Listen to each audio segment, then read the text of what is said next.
Okay, guys. Hello, everyone.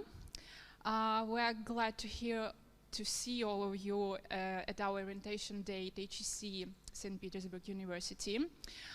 All of you did a great job and show wonderful results, and that is why you're here with us today.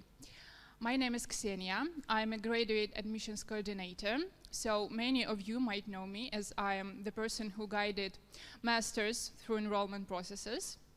And by the way, do we have English masters here? I mean bachelors, English-speaking bachelors. Oh, yeah. Okay, so your coordinator, Irina, is in the next room, so make sure to say hi to her after our meeting. Okay, so I would like to introduce my colleague Alice from the international office as well. And today we would like to tell you some more information, some more important information which you should know as an HEC student. Something about extracurricular activities, your study process, migration procedures as well. So many interesting information and important.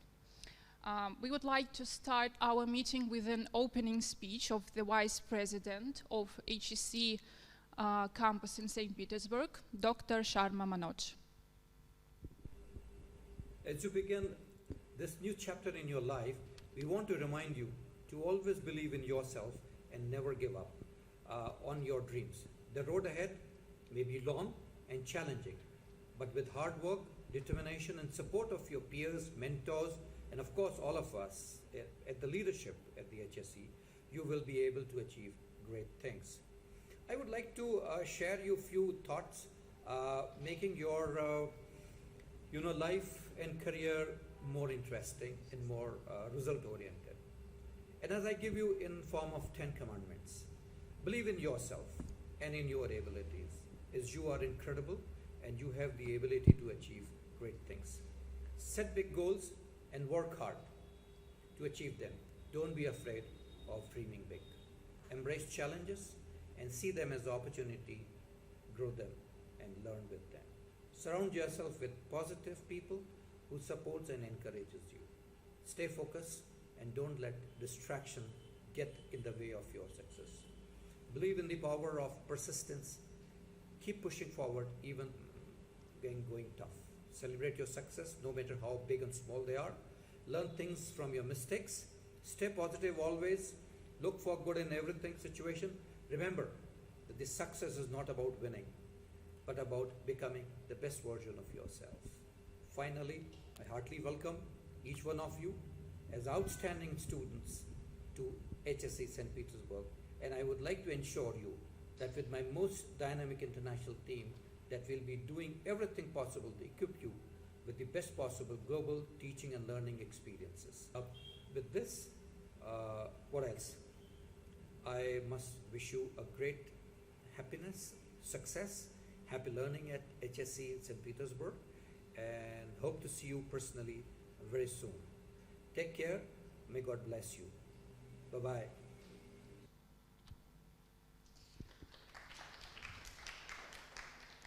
Well, I'm sure it was inspiring for you.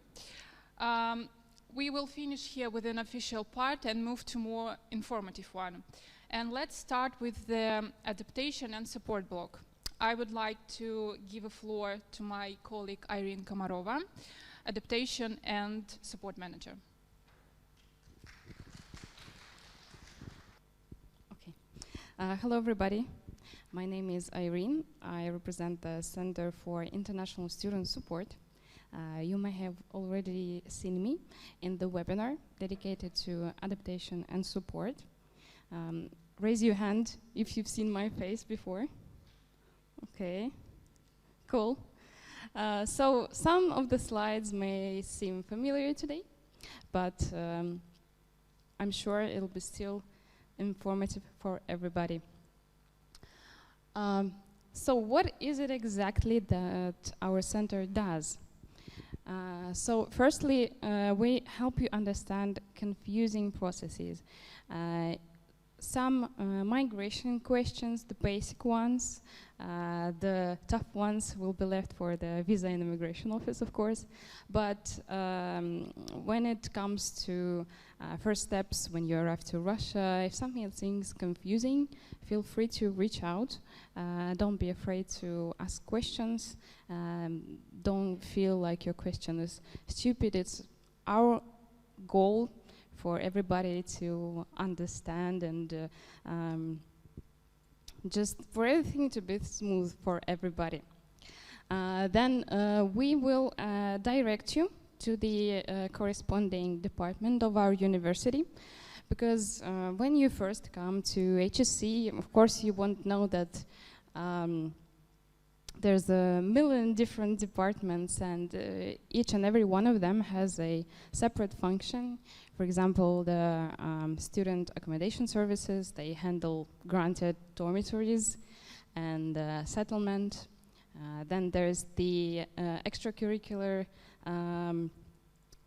support unit, who oversees the student organizations and extracurricular activities in the entire university. There's the Center for Career Development and so on. So if you're still confused about certain functions of the university, don't be afraid, and we will guide you to the correct one.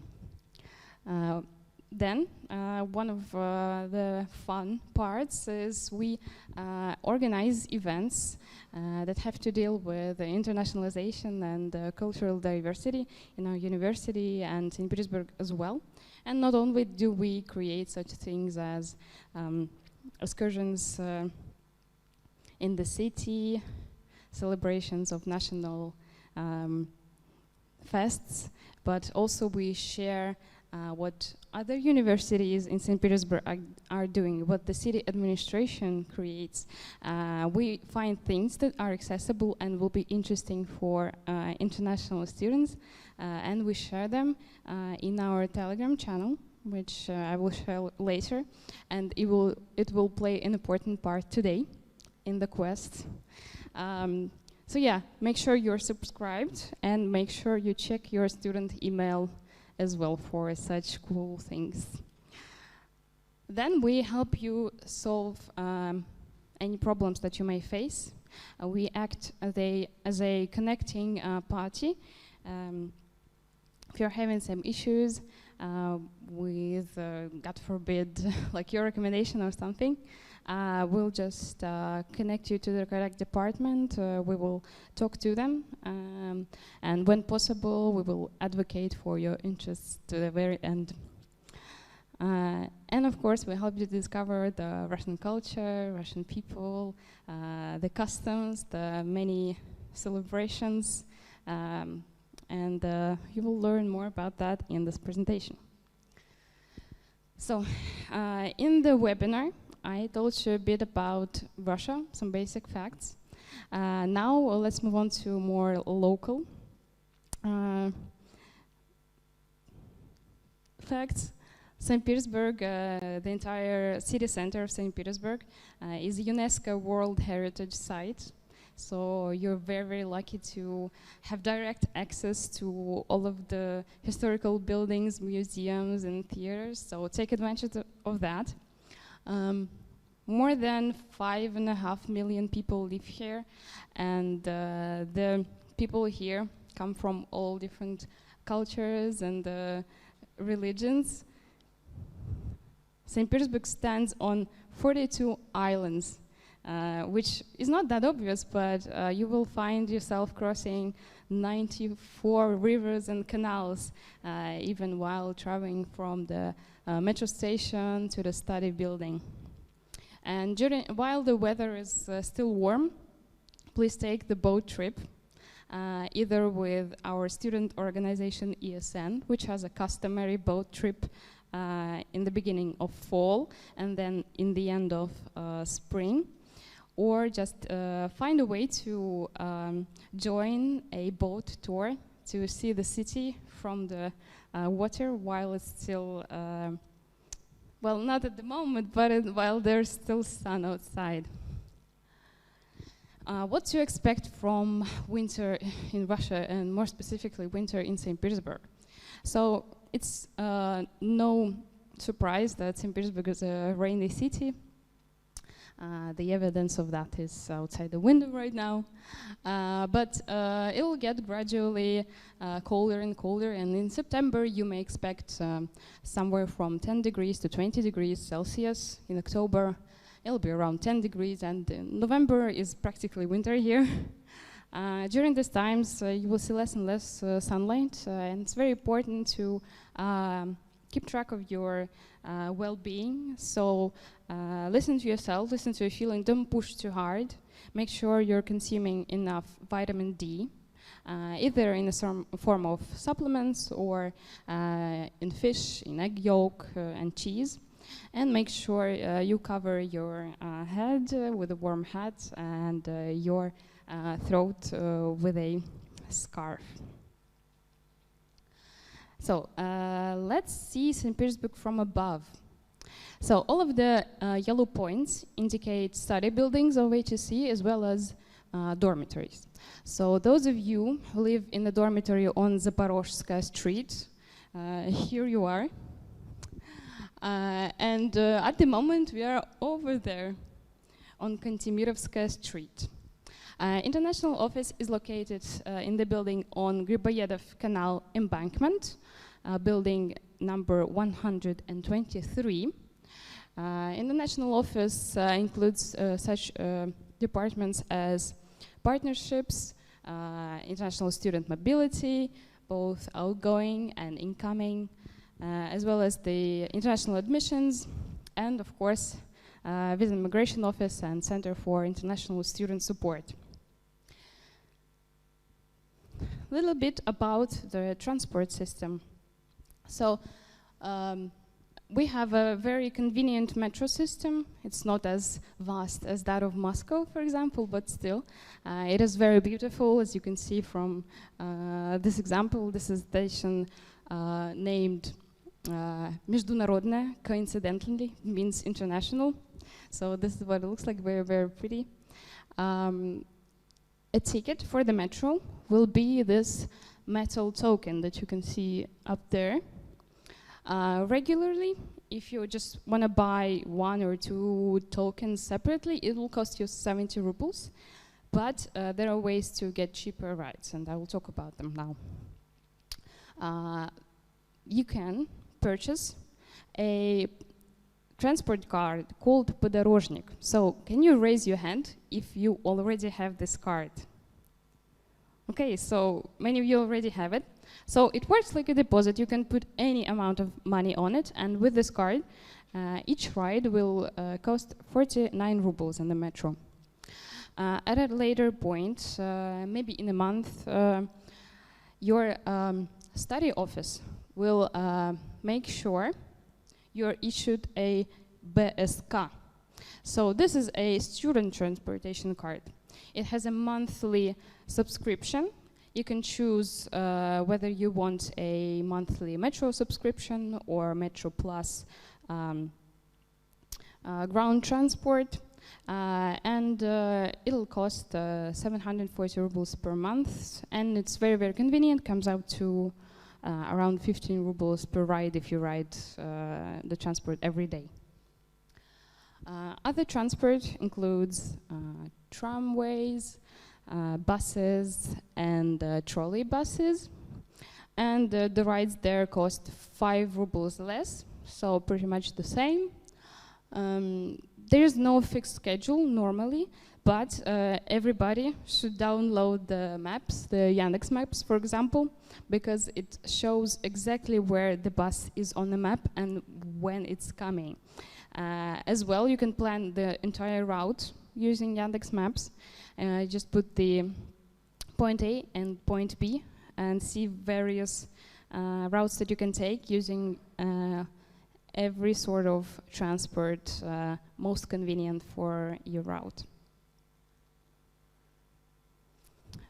When it comes to taxiing, I would say that compared to some other countries, it's quite convenient and safe if you use official maps such as Yandex.Go. do not hitchhike, do not hail rides, because then your ride is unregulated and people may want to charge you more. Yeah, just be safe and only use the apps. I will not be reading the entire list of grocery stores and makeup stores that I will be telling you about, because all of the presentations that you see today, they will be distributed and you will have access to them as a file. So here I'm just leaving some suggestions for you, so you don't feel lost. Perhaps you want a loaf of bread, so you're like, where do I go? These are some franchises that are tried and true. You can search for them in the Yandex Maps and just go get a loaf of bread there. Also some options for food delivery if you're feeling lazy, if you don't have time to cook. These are some services that are also, I would say, quite affordable compared to some other regions. Makeup and skincare, you're bound to run out of your skin cleansers, so these are some places where you will find a wide array of makeup. Marketplaces, so if you're needing a basket for your laundry, for example, where do you go? You can find a store, a brick and mortar store, or you can also use marketplaces that will deliver goods to a point, to a pickup point. These are some that are popular in Russia, and of course, all of the common sense precautions apply. If you get something that doesn't match the description, just it's only natural that some sellers aren't very genuine. So use your common sense.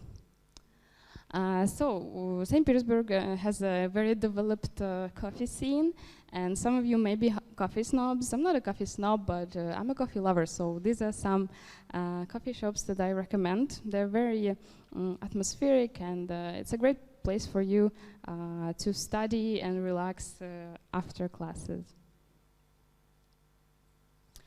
Now on to some formal points. Voluntary health insurance. There is nothing voluntary about it. It's very much obligatory.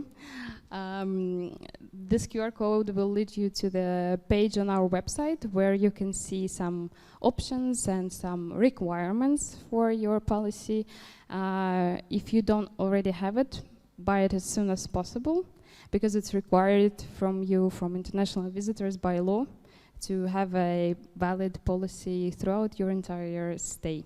So if you're a full-time student, it's sensible to buy one for 12 months, for example, and just renew it every year.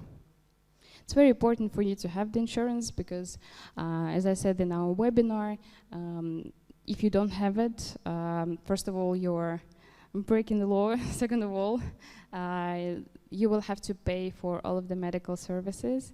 But life-saving measures, God forbid anything like that happens, these will be provided to you by free. So like an ambulance, for example, it will be free, but still, make sure you have a valid policy. Our university has a psychologist's office, and if you're feeling any troubles, tribulations in your heart, there is an English-speaking professional there as well, and you can apply for a consultation online.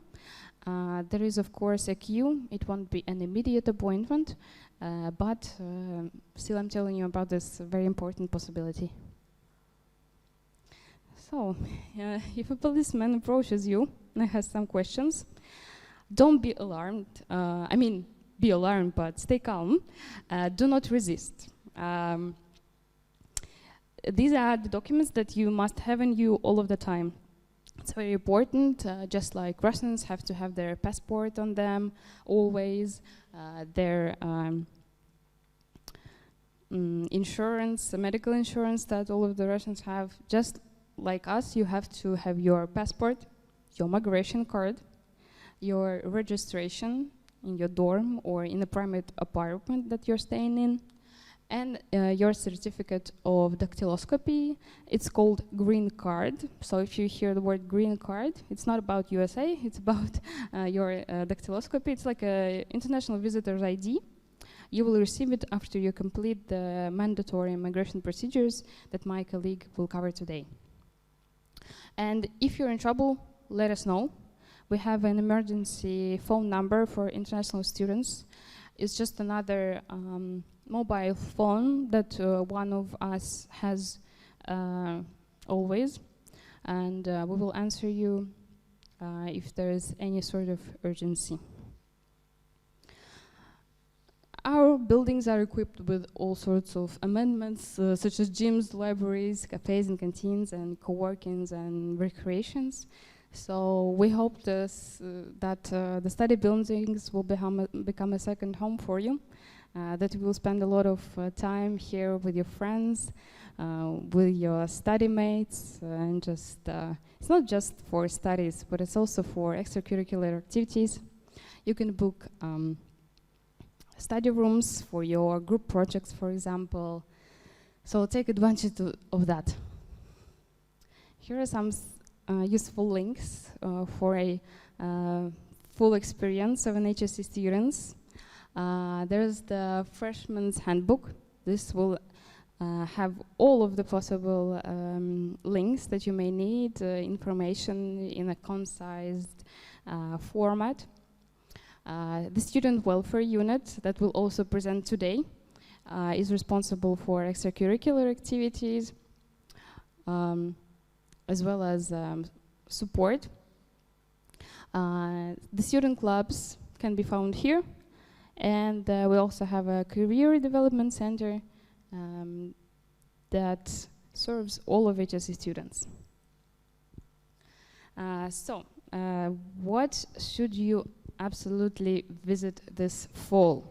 First of all, it's the Cultures Day, organized by our Association of International Students, who will present today as well. It's a very, very popular event where you can either represent your culture, prepare like a table with national food, facts about your culture, region, or country, or you can just be a guest and answer some riddles and quizzes and win prizes and learn about cultures. We also have a Russian movie club, so every couple of weeks we will watch a Russian movie. Maybe it won't be made in Russia, but it may be made in Russian language. So a Belarusian movie, for example, we would also cover that. And we will discuss some cultural particularities that we may witness in the movie, explain some customs, etc. So if you like movies, please, you're welcome. We also have a language lab club. Sometime in autumn, it'll begin its meetings. It's a Russian-speaking club, so if you are learning Russian or if you're willing to practice your Russian language, this is where you will find native speakers. This is where they will prepare for you a topic of the meeting, and you will have various activities to practice Russian. Can you raise your hands? Who is interested in the Russian language? Who's learning Russian at the moment? Okay, 1, 2, 3. Okay, this is amazing. So I know your faces now, and I will be waiting for you in the Russian speaking club. Lastly, here are the contacts of the Center for International Student Support. Me, the manager, my colleague Nika, also the manager, our email, our Telegram channel, and the emergency hotline. So you can take a photo, or you can just access it when we share the presentation with you after today's orientation. And that'll be all for me. Thank you for your attention, and let's keep in touch.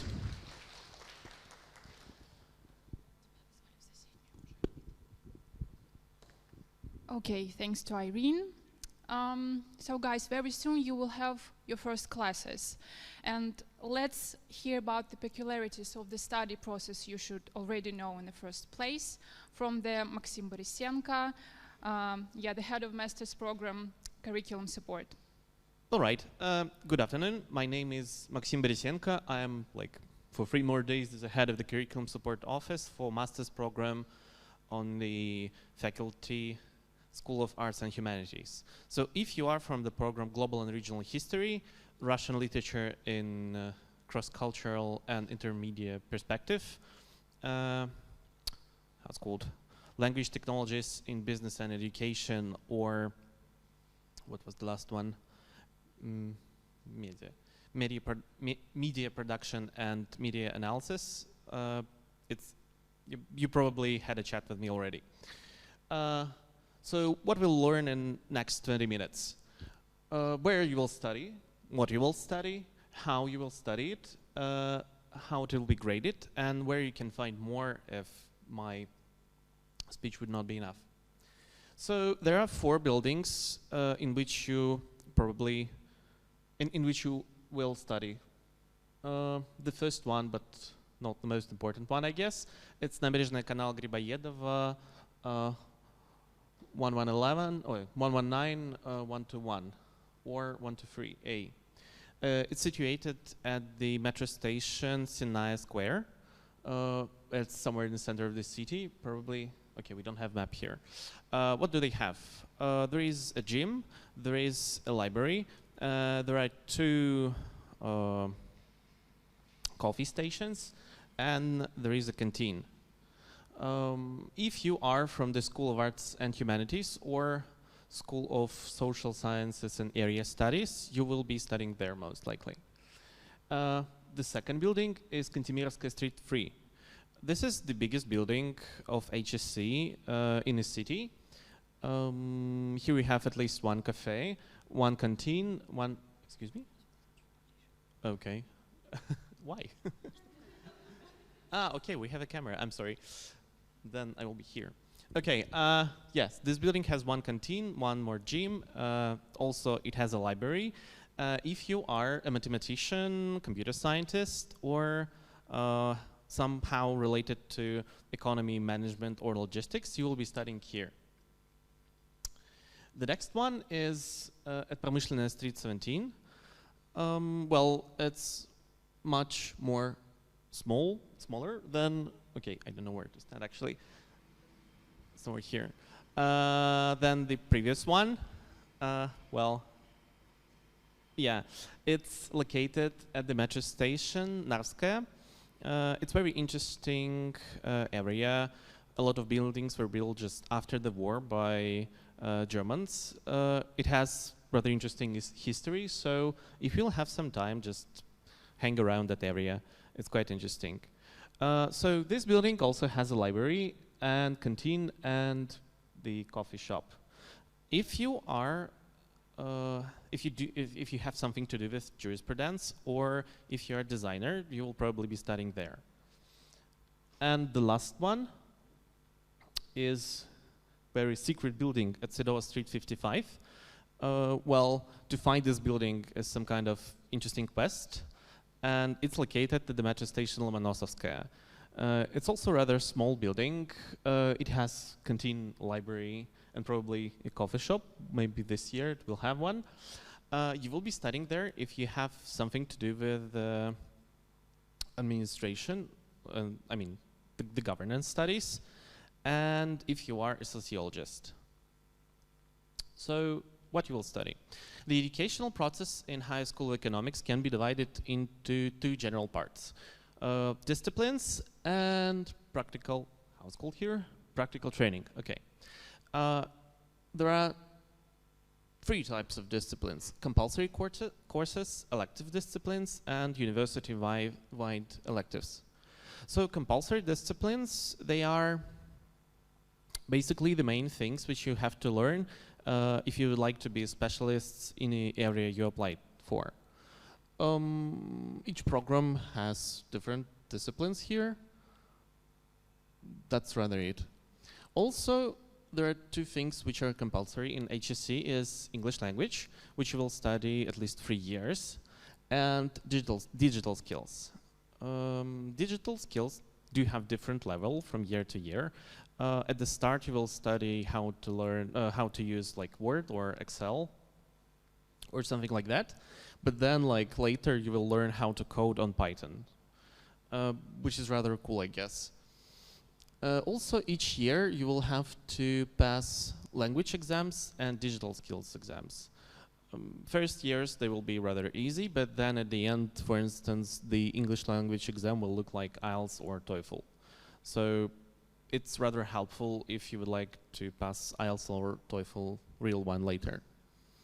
The second thing is, or are elective disciplines. So elective disciplines are the disciplines which your program provides to, let's say, make your education more wide and interesting. They can differ. For instance, if your program has different tracks, like political science-based students do have European track and let's say Asian track, which have different elective disciplines. And the last one, university-wide electives. These disciplines are the same for all 4 campuses, for all the students of HSC around Russia. The idea of this that you can pick something which is not part of your educational program, your major. For instance, if you are, I don't know, computer scientists, you can study something about art. If you are designer, you can study something about accountancy. Just learn some additional skills. The important thing about them that they are completely free. So I strongly suggest to browse through the list, and if you feel that you have some more energy to study, pick something from there. Okay, practical training. So practical training consists of 4 parts. First one is internships. I mean, we all do know what is internship, right? So it's when you go to some company and try basically to work there to learn some hard skills and maybe pick your future profession. The second thing is projects. There are 3 types of projects. First one is research project, when you with the team of your peers and maybe some professor are doing some research, which you will maybe publish later. The second one is practical project. It's where you can develop some kind of product or, I don't know, make your own journal, make your movie club or something like that. And the last one is the service projects. It's when you do help the employees of HSC to just do some kind of work, which they do. For instance, it's when you are writing news tailors for the programs, or helping to organize some conference, or like the day like this one today. And last 2 things are term papers or year papers and your bachelor or master thesis. So the term paper is basically some piece of project work or research which you need to submit at the end of each year of your study. And the thesis is basically all your skills applied to some project or research, through which you show what you have learned through this 4 or 5 years. So how you will study?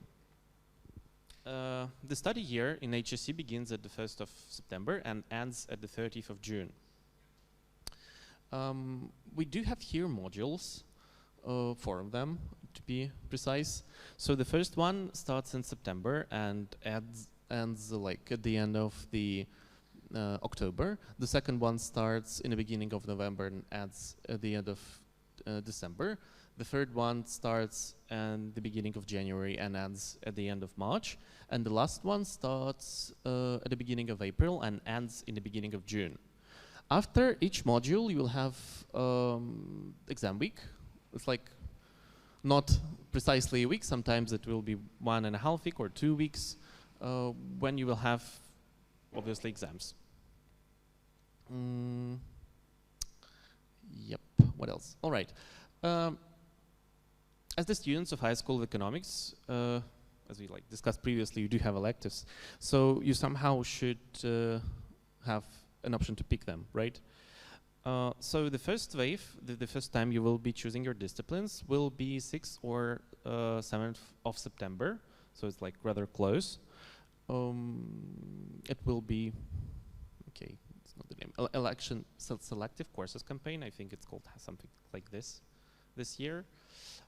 Your curriculum support offices will contact you and write about how to pick disciplines, where you can do it, like how the system works itself, and provide you with the support of the list of these disciplines.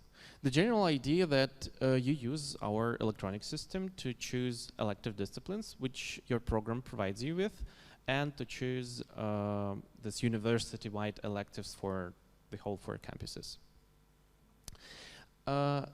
During this campaign, you will choose the disciplines for the first semester, which like first 2 modules. Then next campaign will happen around the end of November or beginning of December. There you will choose disciplines for the second semester, which is 3rd and 4th module. And then in the next June, you will choose disciplines for your like 2nd year of study, for the first semester of the 2nd year. Then it will be like all the same until the end of your study here. One more important thing is the teaching quality assessment. Teaching quality assessment is the mechanism of feedback which you can use to first and foremost say some kind words to professors which you've studied with, or to write them basically feedback of what can be changed to make this course better, or what was actually bad and unprofessional, if you think so. It's a very important mechanism. Don't neglect this one, because it actually works. I do know that professors do look into your feedback and change courses accordingly. And if the professor, if it like happens for some reason that you haven't find, let's say, the contact with them among like you, among your course mates, you and the professor, and there were some troubles, if you highlight this in the teaching quality assessment, it may happen that this teacher won't teach the course for the next cohort. Okay. In HSC, we do have 8 classes per day from 8 a.m. to 9 p.m. However, like most likely, it won't happen that you will study from 8 to 9. Usually it's like 4, 5, rarely 6 classes per day. And it's very rare occasion when your curriculum support office will put some classes at 8 a.m. But just like keep in mind that one day it may happen and you will need to come somewhere at 8 a.m. Okay, a grading system. I do know that like in different countries you do have different grading system. So here we have a 10-point scale. Okay, I don't think, let's say we'll stay here. So from 1 to 3 it equals fail, which is F. From 4 to 5 it's satisfactory grade, which is like C- or C+. From 6 to 7 it's good grade, which varies from like B- to B+. From 8 to 10 it's like excellent grade, but with some interesting peculiarities. So 8 is when you've done everything which was required by your professor. 9 is when you've done everything which was required by your professor, but with like extra patience when it's ideal. And 10 is when you generally know more than your professor does. So yeah, it's rather hard to get this grade, but that's the idea. Then you get 10 only when you're just like extra. But then this grade actually shows your patience and skills. Okay.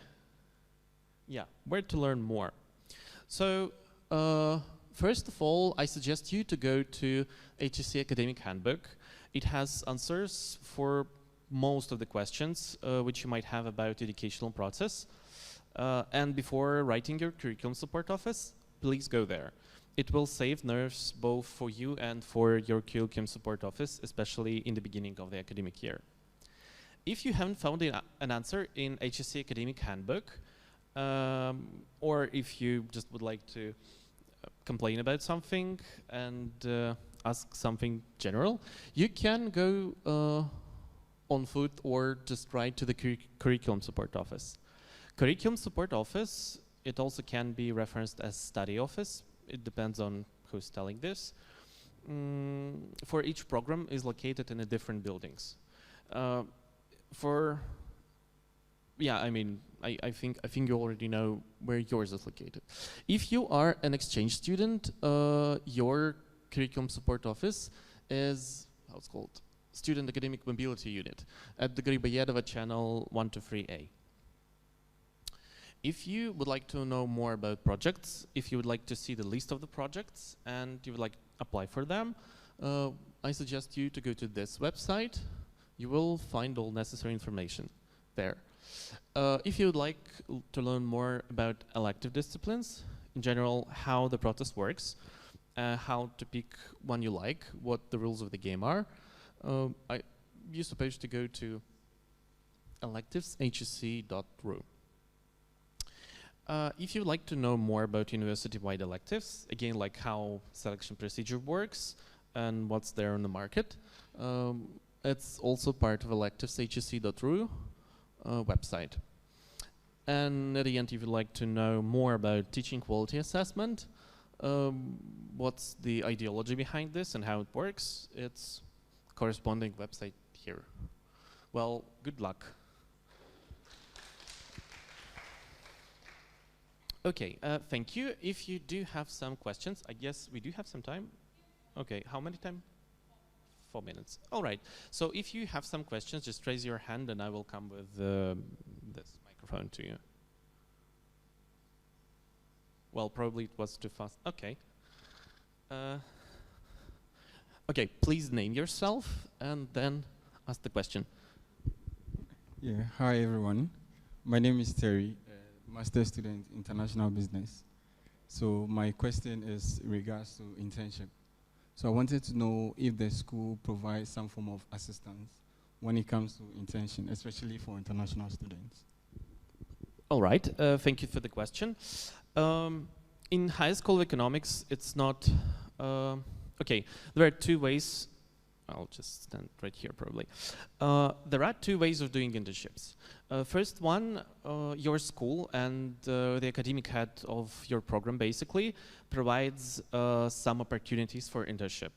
So if you would like to know more about this, you can ask the head of your program. In case of, you said it's business and, okay, international business in Eurasia. Oh, in Asian Pacific, it's called now.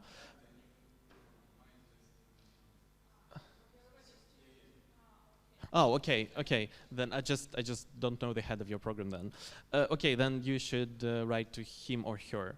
Another option is we have internship office, like for whole HEC. You can write them and ask them what they can provide you with.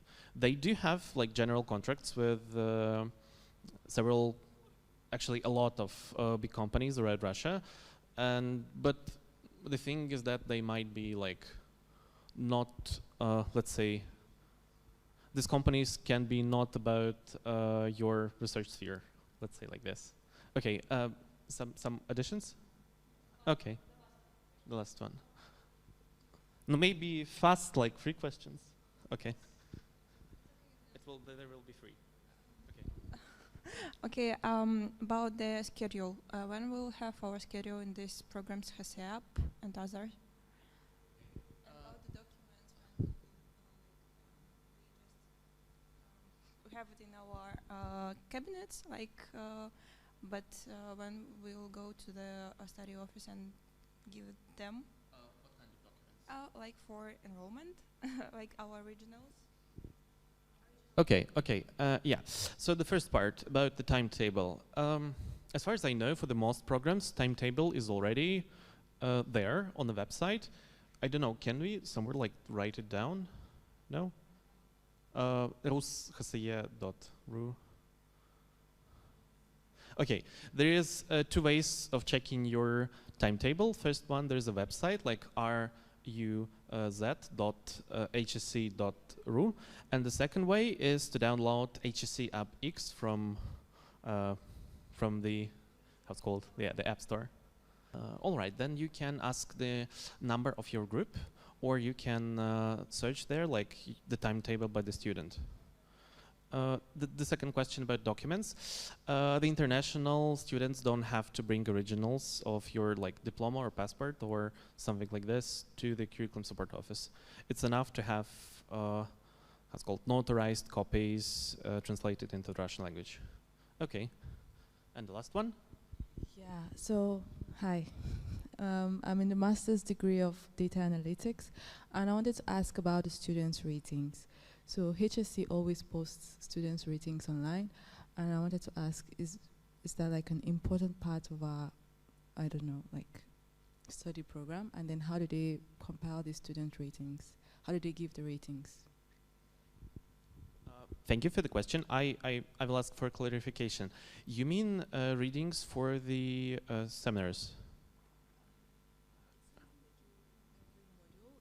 Upload like student ratings, like positions in class, like first, second, third.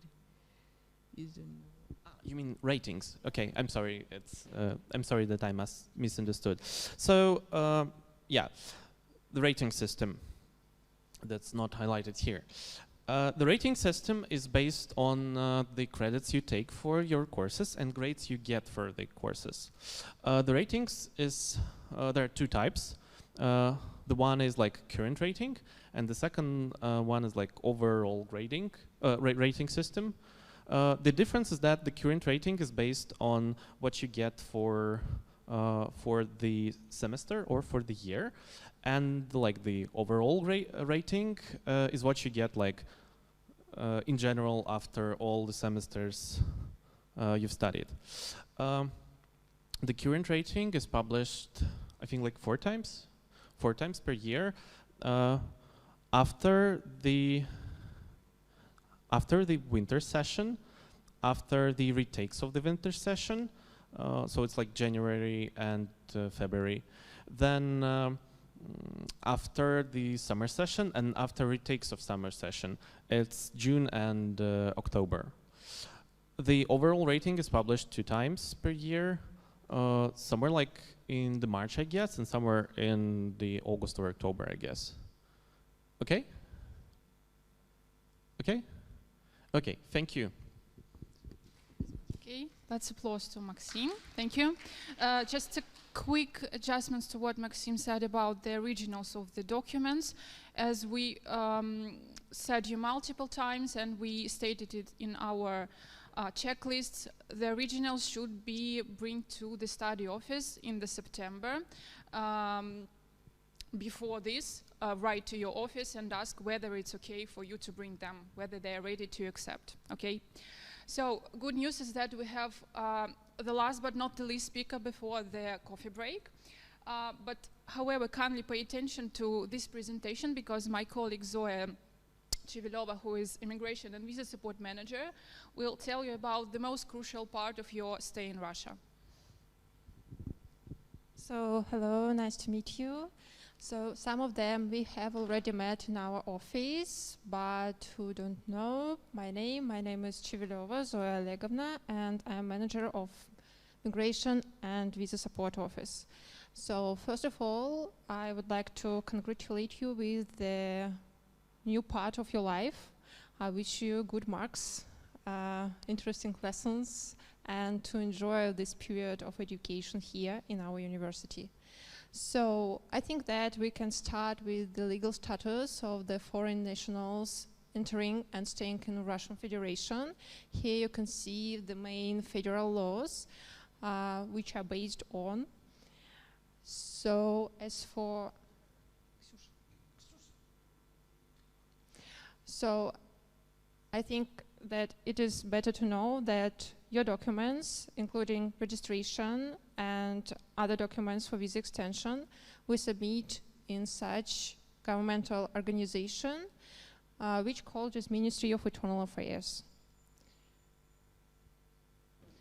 So what these laws describe?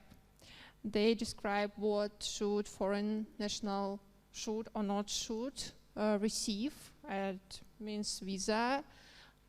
What kind of visa do you need to enter in Russian Federation, and what kind of visa do you need to receive education here? So the next one is how foreign nationals should be registered here. I will tell about it a little bit later.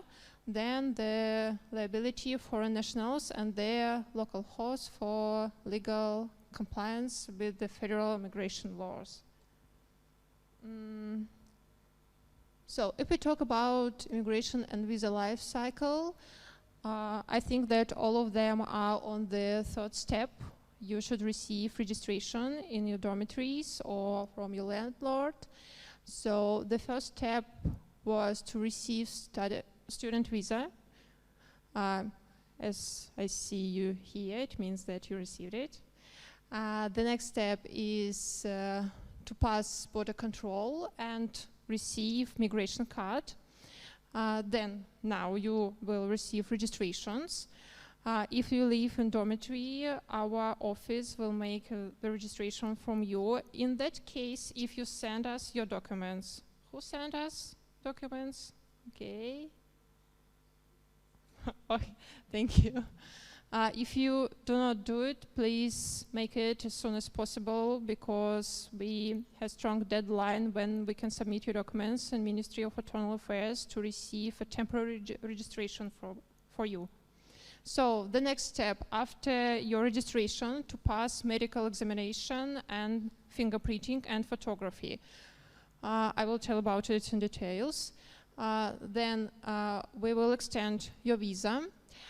Then we will update your registration according to your extended visa and migration cards. Then you will take post-graduation leave, but it will be in the end of your education way, I can say. And then you are happy because you complete your study here. So most of you need to receive student visa to study here in Russian Federation. To receive this visa, you need to contact your study office, or as I understand, my colleagues from admission make it for you.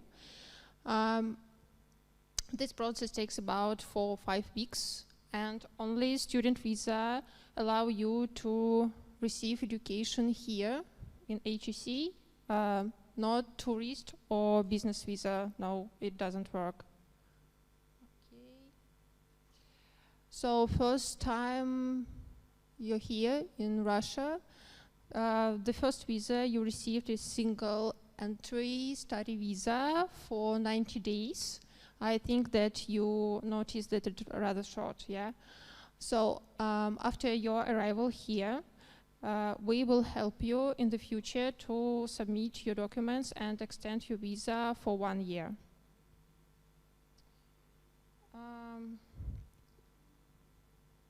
So on the border, migration officer may ask you the purpose of your enter here in Russia, and maybe certificates confirm that you are a student of HEC, something like that. So, and you should receive migration card. It is very important to receive it, because without this document, we can't extend your visa. So please double check the main information in your migration card and the purpose and period of visit. Okay. So I think this document, you know. Yeah, as I already said, need to check your personal data, purpose of visit, and permitted period of stay. So migration, your passport and migration card and also registration are the main documents which you should also keep with you, because officers may check these documents very often. As for registrations, those students who are in dormitories and have already sent us your documents, and we receive information from dormitories with your rooms. Now we are in the process to receive your registrations from Ministry of Internal Affairs. When your registrations will be ready, you will be notified via email, and please check your email box often, because we send all the necessary and main information and any updates according to your documents on your email address.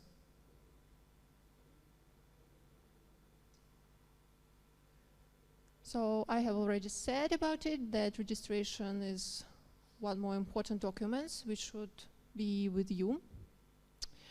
So the algorithm, how you should understand how you should receive registration. So you should ask yourself where I live, in dormitory, on flat, hotel, or hostel. So if you are a student who live in dormitory, your registration will make Migration and Visa Support Office. If not, registration must be issued by property owner or hotel manager.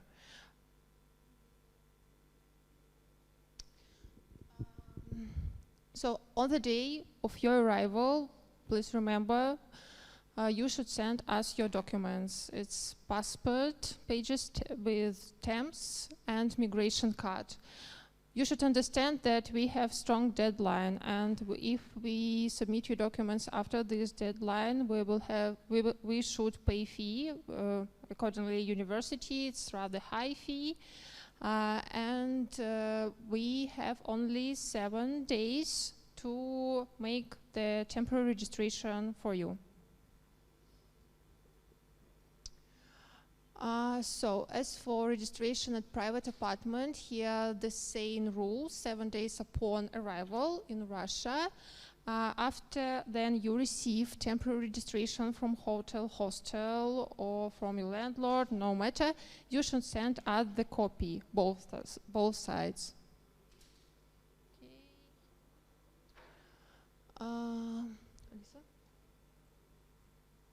Okay, as for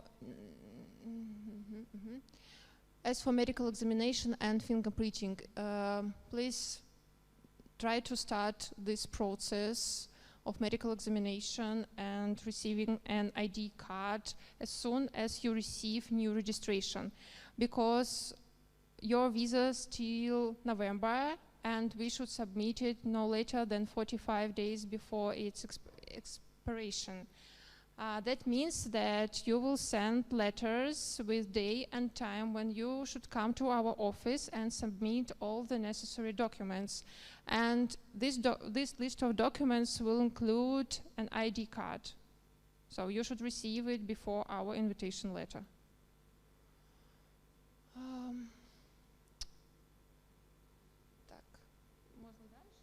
Yeah, so you should orient it on the October, that we will invite you in October.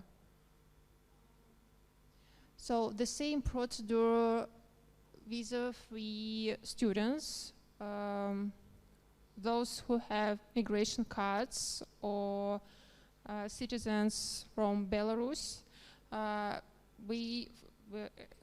for Belarus, we don't have border and strict rules, but in the Ministry of Internal Affairs database, they see the signal.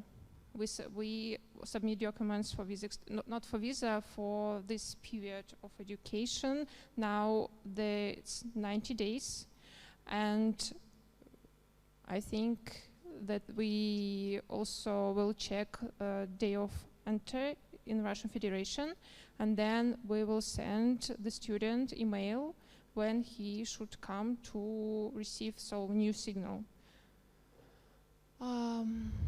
Okay, if you live in dormitory and we extend your visa for 1 year, After that, we will submit your documents and receive new registration according to your extended visa.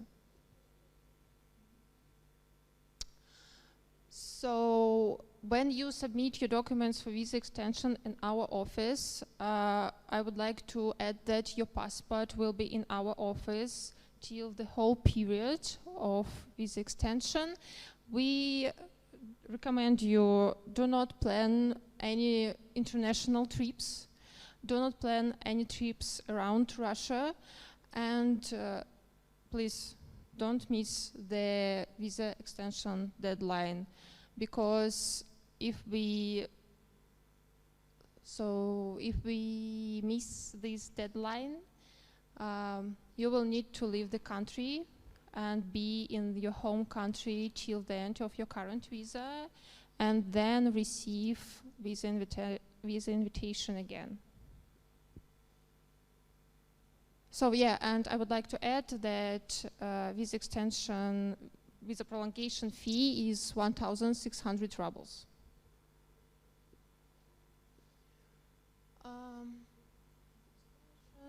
Yeah, I already said about it, so the next slide.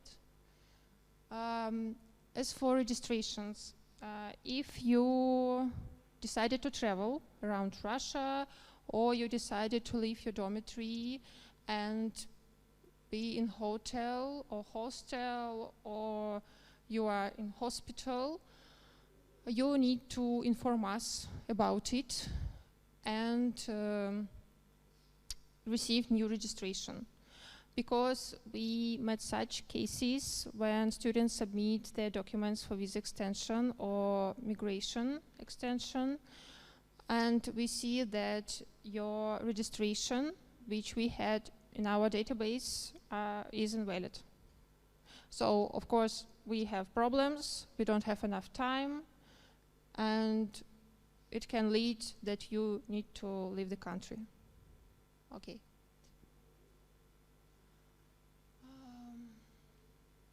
Это тоже можно дальше?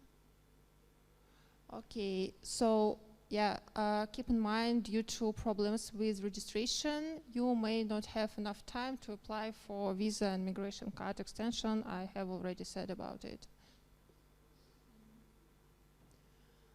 If your documents lost or were theft, immediately inform police department.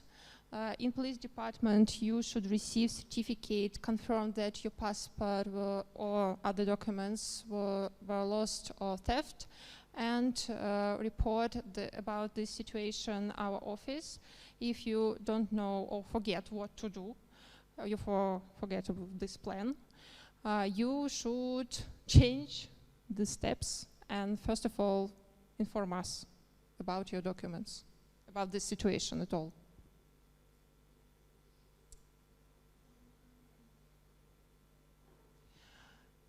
So I think for this step is rather far, but I need to say that upon successful completion of your studies at university, you must leave the territory of Russia Federation by the expire date. So if you will be here in Russia after this date, it would be rather bad.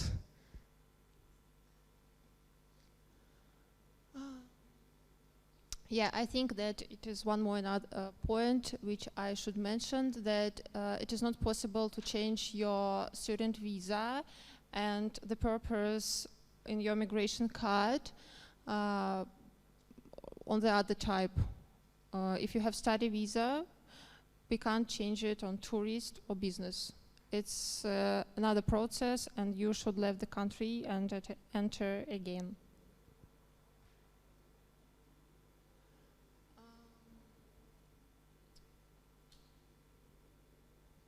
So I think that we have already said it's like strict rules which you should follow.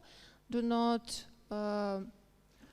miss the deadline for submitting documents, and don't violate federal migration laws if you would like to be the friend of Migration and Support Office. what you should do. So keep with you passport, visa, valid visa, migration card, and registration. Inform us about your relocation if you decided to leave country, to visit your home country and other.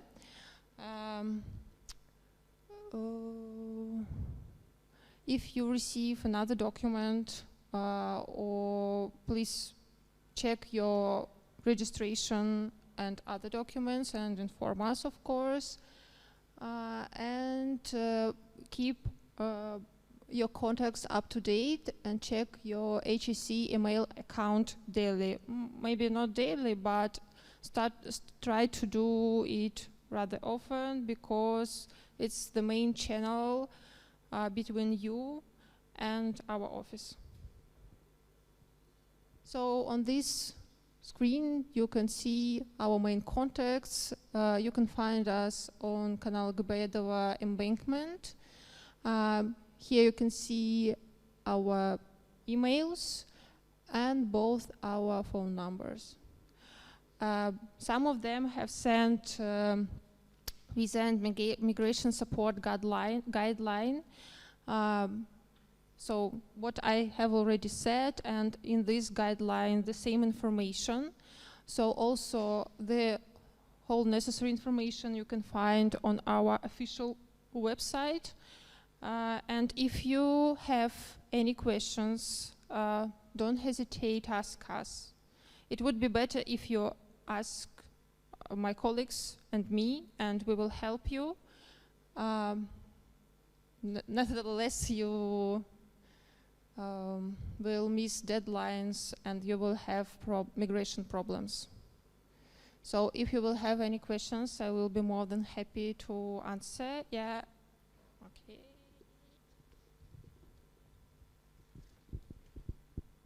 Hello, so I have my green card. Do I have to renew it yearly? So as for medical examination and ID dactyloscopist card, so medical examination you should receive each year. And as for ID dactyloscopic card, this card will give you for 10 years. Yeah.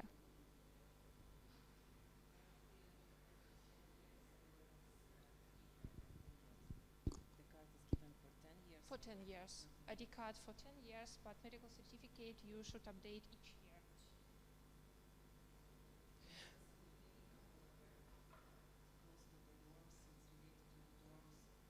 Well, so medical certificates and ID cards you should receive in Красного Текстильщика 10/12, yeah. 10/12. About it you can find information in guideline and on our website. Or contact us about it. This is the main Ministry of Internal Affairs office. So that is why they will send you or tell you about the list of documents and what you should do with medical certificate and ID dactyloscopic card in the future. So deadline. Of course, we have this deadline because in October and for both of you, so both visas are entered in October, in November, and we will invite students in October. We advise, it's like strong advice, to start this process after receiving registrations, because we don't know how much time it will take. Because there are lots of students not only from our university, from other universities too. And as soon as you receive it, you will calm down that everything is fine with your documents, and the period of your stay here in Russian Federation will be extended successfully. So if you will have questions, I will be more than happy to ask them in person. So it's time. Thanks, Zoya. Let's applaud. Yeah, this is time for our coffee break right now. So we will meet again at 4:15 in this room. So don't hesitate. There are some snacks, tea in the hall, so please enjoy yourself. Welcome back, everyone. I hope you had some food and drinks and you are ready for the second part of our Internet Orientation Day. And you already listened about all the official stuff like educational process, adaptation, visa, and so on. So let's move to a more fun block. And this block will be devoted to the cultural life. And as we know, student life is more than just studies. It's about fun, networking. So let's listen about that. And the first presentation will be about extracurricular activities at our university. And I'm going to give the floor to Arina Lyubinova, who will talk about extracurricular activities. So please. Thank you very much for the amazing introduction, because that's right, extracurricular life is all about having fun, gathering knowledge, gathering experience, new skills, etc., etc. So, but to start with, I suggest just a little to meet each other. Please raise your hand if you do love sports in any way. It can be chess, it can be sailing, a cyber sport, whatever. It can be gymnastics. You maybe go jogging in the morning. Okay, thank you very much. Raise your hand if you do love music in any kind of way. It may be rap, it may be anything, pop music, anything. Thank you very much. Maybe you're dancing or anything. Raise your hand if you would love to explore Russian culture, or maybe a culture of other country. Why not? Maybe to visit some theaters, museums, anything. Thank you very much. So, we are here all from different countries. We may share different values. We may have different mindsets. But this is what extracurricular life is all about. By having common hobbies, having common interests, we can basically meet each other, find new friends, and find like-minded people. So that's what I'm going to tell you about, because in HSC we have really great opportunities for extracurricular life.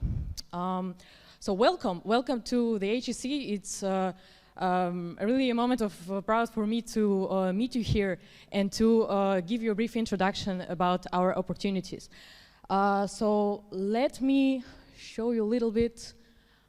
Yeah, just a second. Great.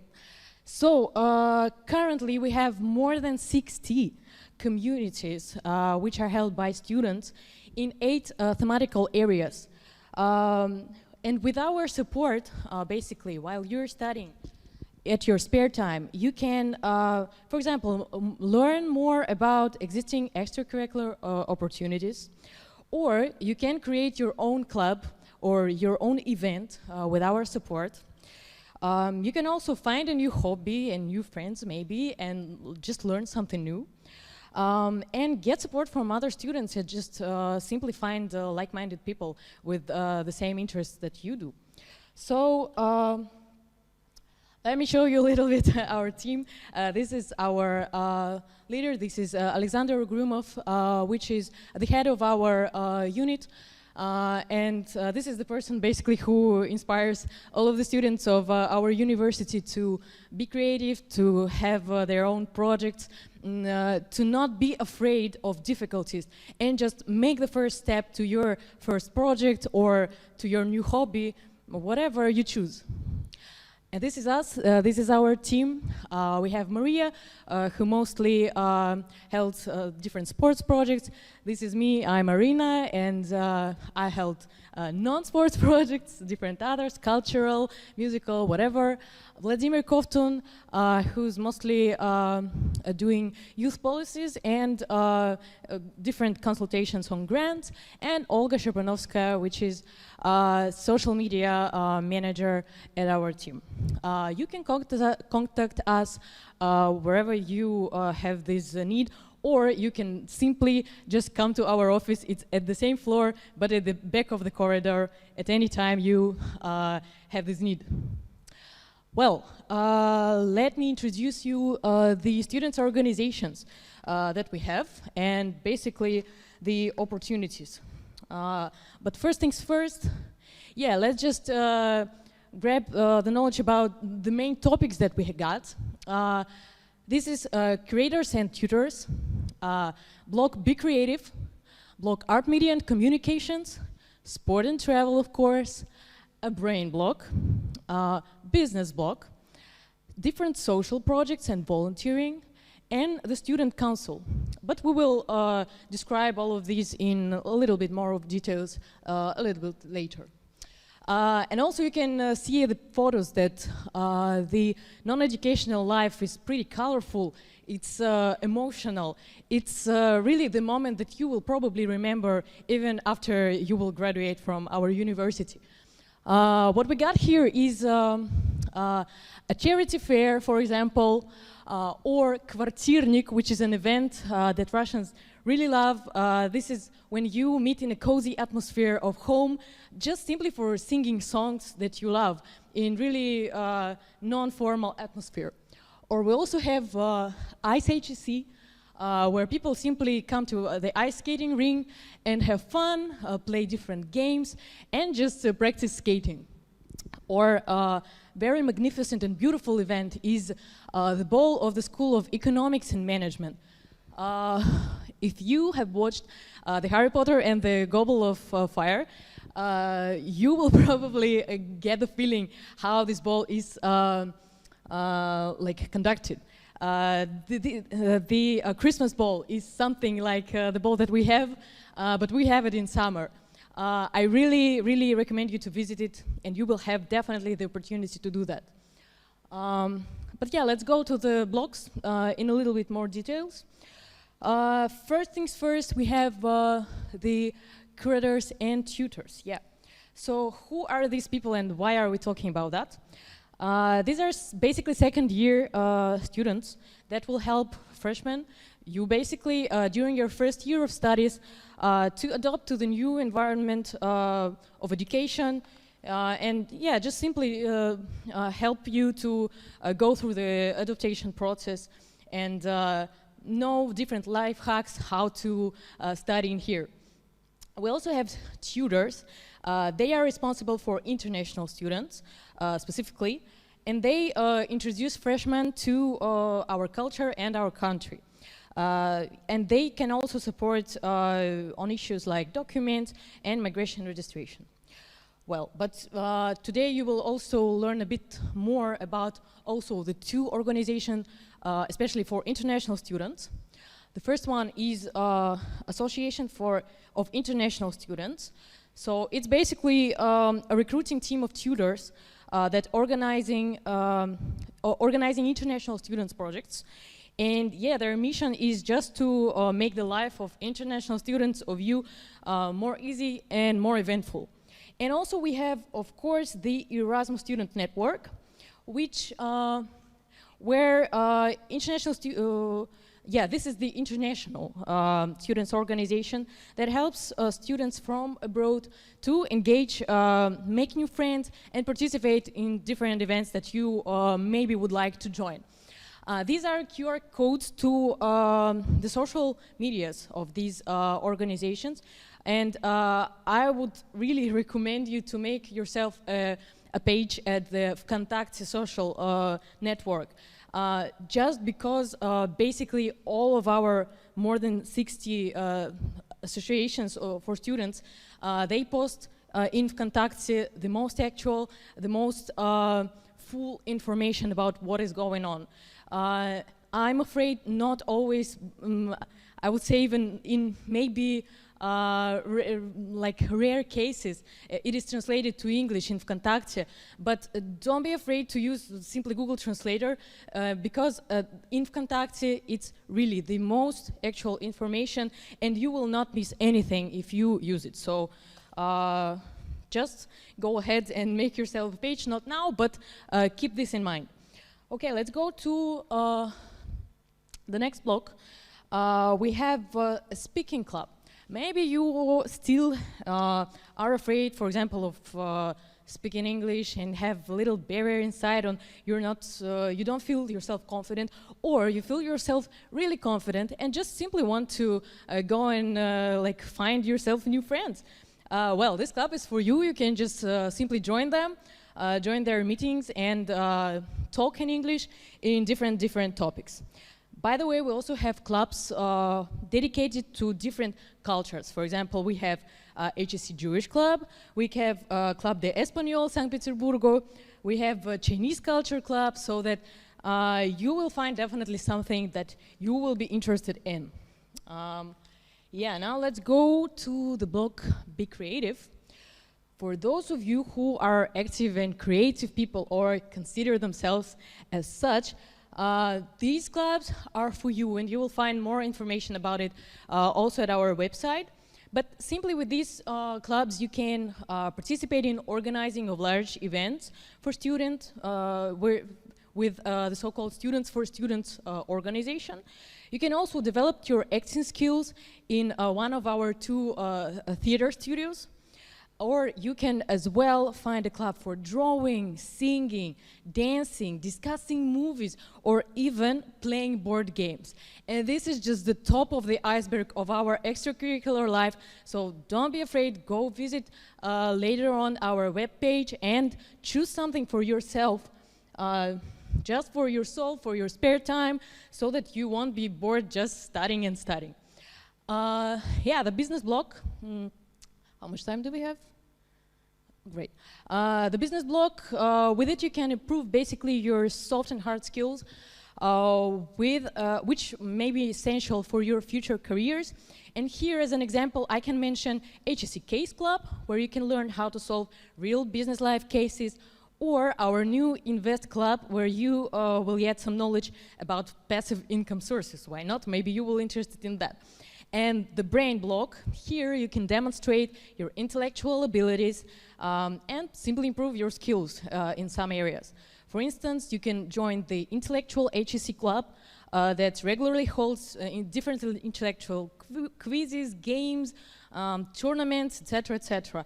Or the Debate Club, in which you will know how to build a strong argumentation on basically any topic. And my favorite is sports and travel. And here, I won't even explain what is it, because probably all of you know what is it. I will just mention that we have rowing, sailing, frisbee, swimming, tourism, chess club, cheerleading, student archaeological society. We have basketball, football, volleyball, martial arts, cyber sports, so that you just can play games in your computer, and this is a sport in any way. Yeah, you can learn how to do it as a sport. So you can pick any topic you would like to and just join the guys, follow their social medias, and I don't know, maybe you will find some new hobby in here. Okay, yeah, this is our student sport club, Northern Raven. You can also screen the QR code if you have contacts already. This club basically aggregates information about all of the sport activities at our campus, so that you can visit their webpage and just check out what sports do we have and what are the news in these fields. And also 2 other directions. We have social projects. Basically, if you want to experience volunteering, we have several options in these directions. And we have Volunteering Center HSC St. Petersburg, which basically recruits volunteers to events either inside the university or regional events in St. Petersburg.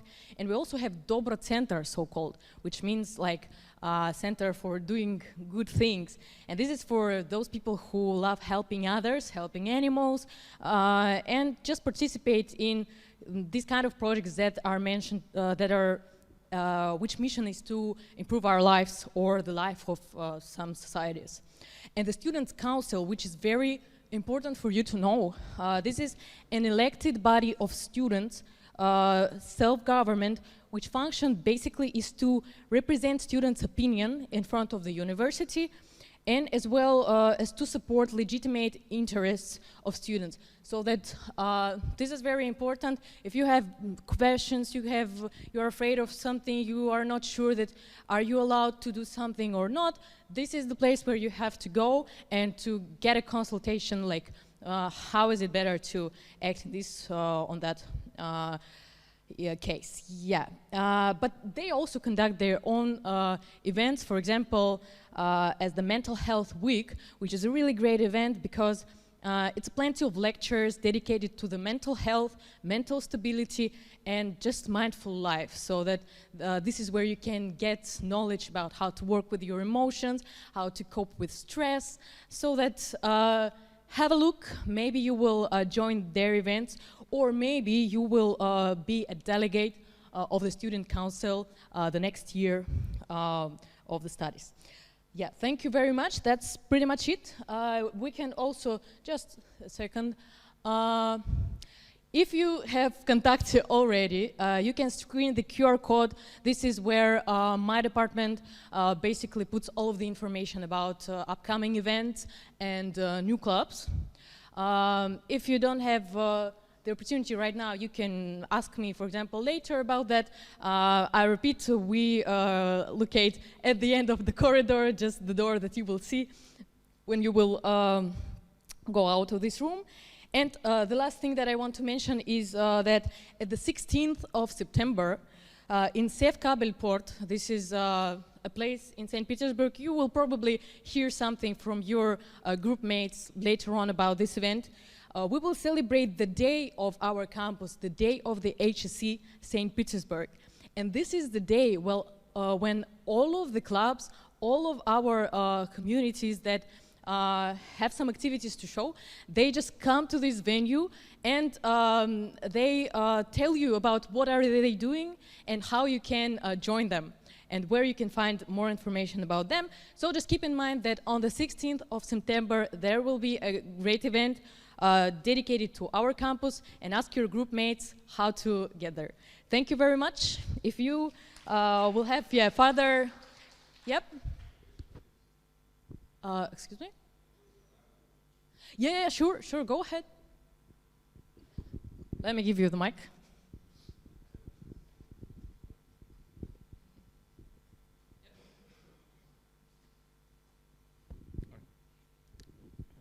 Greetings, my name is Samuel from Cameroon. I just want to ask, can you be part of all the clubs? Absolutely, yes. Okay. And what's the modus operandi? I learned you spoke about the speaking club and the debate club. Is it the same or they operate differently? Thank you. Thank you very much for your question. I'm really proud to hear such questions because it's amazing that you have the interest to participate in even a few of them or in all of them. Yes, you absolutely can participate in everything that you want at the same time, or I don't know, you can choose in Monday I'm sailing, on Tuesday I'm going drawing, whatever, of course. The debate club, the second question regarding the debate club and which was the second one? The speaking club. Yeah, thank you very much. Yeah, these are absolutely two different clubs. So in debate club, basically the aim is to learn how to build argumentation on different topics. For example, people are coming to the meeting, we choose a topic, for example, I don't know, why dancing is good for health, I don't know. And people try to find arguments why is dancing good for health, and the other part is trying to find arguments why the dancing is not good for the health. And they start arguing, and this is basically what the debates are all about.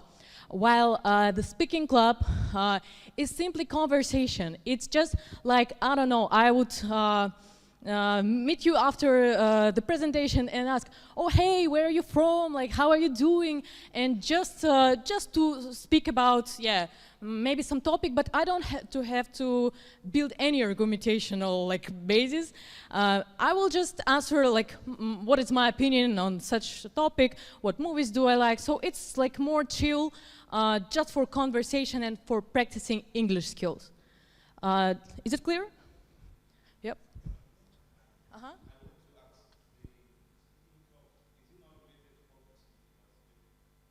If is it public speaking or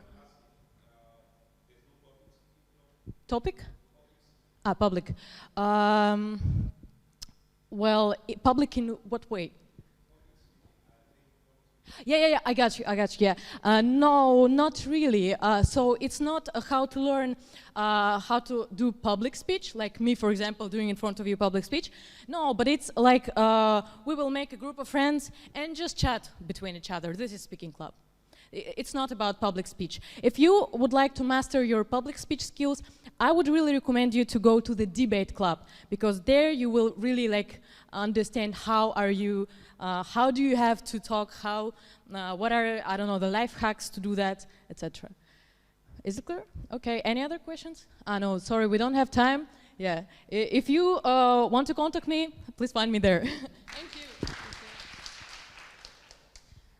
Thank you, Arina.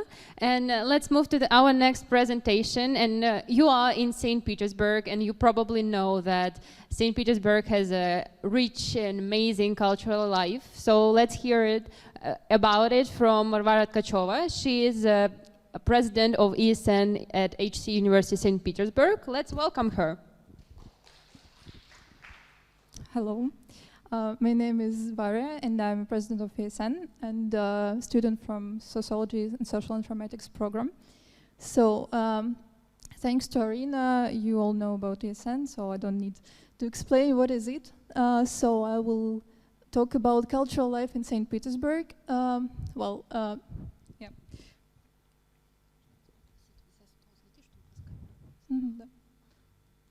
So this is the table of content. We'll talk about museums, theaters, parks, urban spaces, cafes, cinemas, and libraries. And the first thing is museums, of course, because, well, it's the most important thing, I think, in any city to visit. And the first museum is State Hermitage. It's very famous and popular. Does someone know State Hermitage? You can raise a hand. Yeah. Good, yeah. So it's a huge museum which is located on the Dvortsova Square, and there are more than 3 million exhibits. Can you imagine? So there is a popular belief that if you, like, it will take about 11 years to explore all the exhibits if you will spend like 8 hours every day. So 11 years. Yeah, quite impressive, I think. Next museum is State Russian Museum. Actually, there are 7 buildings of it, but if you ask a Russian citizen what is a Russian museum, he will, I guess, imagine Mikhailovsky Dvorets, it's like one Mikhailovsky Palace, sorry. It's one of the buildings, and it's located on the Ingenierная Street, so you can also visit. It's also very popular and very important. Also, Ethnographical Museum, Arina told you that there are a lot of events in our city and in the EGC, and there is a ball. It's an annual event where you can dance with a partner, you go on rehearsals, and then like perform in some palace. And previous year it was Ethnographical Museum, and it was like wonderful. Like you can see this building. So there were like participants who danced on the floor, and the visitors who were like on this gallery with these beautiful columns. So it was an amazing event. I also took part in it. So yeah, I hope you will also take part if you want. About more modern museums, there is a street art museum, Erarta, Anna Nova Art Gallery. For example, in the upper picture, you can see an exhibition in Anna Nova Art Gallery. Unfortunately, it's already over, but there are a lot of different exhibitions which are constantly changing. So you can go and see what's the current exhibition. Manege, it's just an exhibition hall where all the artists also can present their works, and there are a lot of temporary exhibitions. And now there is a very interesting exhibition about modern art in Africa, so we can also visit. And one of my favorite museums is a Nikushin Studio.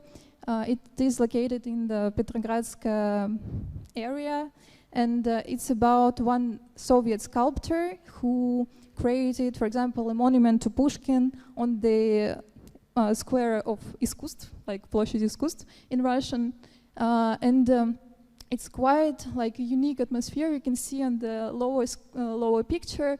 It's very like creative atmosphere, like in this area, and moreover, you can take part in some workshops. So they hold some workshops, such as working with clay or with gypsies. So yeah, very interesting place. Yeah, theaters and philharmonics also very important part of St. Petersburg, because St. Petersburg is like highly cultural city, and I think most of you know that Russian ballet is something great. It's very popular in the world and is like highly recognized. And to see this incredible ballet, you can go to Mariinsky Theater, for example, or to Alexandrinsky Theater, or to Mikhailovsky, for example, and to watch it and to enjoy it. Yeah, I really enjoy Russian ballet. And also my favorite theater is Мастерская. It's very small, and it's like theater with performances more, not ballet, not opera, just performances. And of course they are in Russian language, so maybe it's kind of disadvantage for you, but if you learn Russian language, or you can just, want to hear Russian speech and know to just enjoy the performance, maybe, I don't know, you can go and also enjoy, because all the performers are young students who are very enthusiastic, very, I don't know, unique, and kind of crazy sometimes, but I really like this uniqueness of this place. Yeah, and the last one, but not the least, is Annenkirche. It's a bit imposter in this list. I will say why, because it's a church. It's not a theater, it's not a philharmonic. It's a Lutheran church, which is located near Chernyshyevska metro station. And why I put this church in this list? Because there are lots of concerts, for example, concert of organ music or some orchestra music there, and you can see how like mesmerizing it is. And all this atmosphere, some like sacred place, and this combination made this event like magical. I don't know, like a fairy tale. Yeah, and I guess the gem of our city is our suburbs and so-called parks. For example, Pavlovsk, Tsarskoye Selo, Petergov. These are the places where you can really enjoy walking in the parks, enjoy watching palaces, fountains. So, but as for me, I enjoy visiting these places in the autumn when the leaves are golden, and it's kind of a fairy tale also. And it's a great way to spend time with your friends, and to take, for example, a guided tour to know more about Russian history also. And next is Vyborg, is a very interesting place also, because it was firstly a Swedish city, then it became a Finnish city, and now it's a Russian city. Wow, unbelievable. And you can go there also by suburban train, and it's a very nice city, like Scandinavian vibe is here, so yeah, highly recommended. And about parks, there is a 100 years park. It's a park near Finnish Bay, and there is a bridge to the Zenit Arena. If you're a fan of football, for example, you can go there and go like to make a route like 300 years park, then Yachtiny Bridge, then Zenit Arena, and will be the great evening for you. And other parks, I won't go into details. Let's move on to urban spaces. I guess you've already seen kind of like suggestions what to visit in Russia, in St. Petersburg in particular. And you probably saw like New Holland Island or Borisov Kabel. Yeah, so I will quickly talk about each of them. For example, New Holland Island is a place.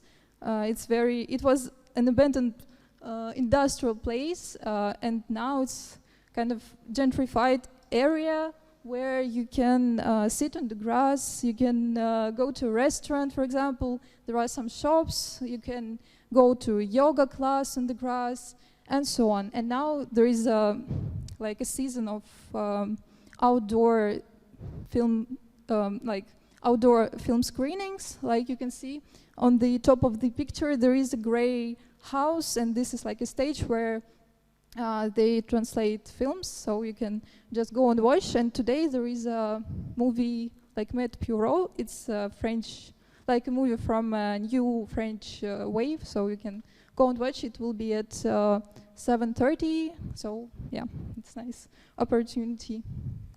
Yeah, and Borisov Kabel Arena, the previous speaker, talk about the Borisov Kabel. So on the 16th of September, there will be a day of HEC, so you can go and also enjoy this place. Yeah, and the last thing is Sheremetьevsky Garden near Fountain House. Maybe some of you are some of you know Russian literature and enjoy, for example, the poets of so-called silver century of Russian literature.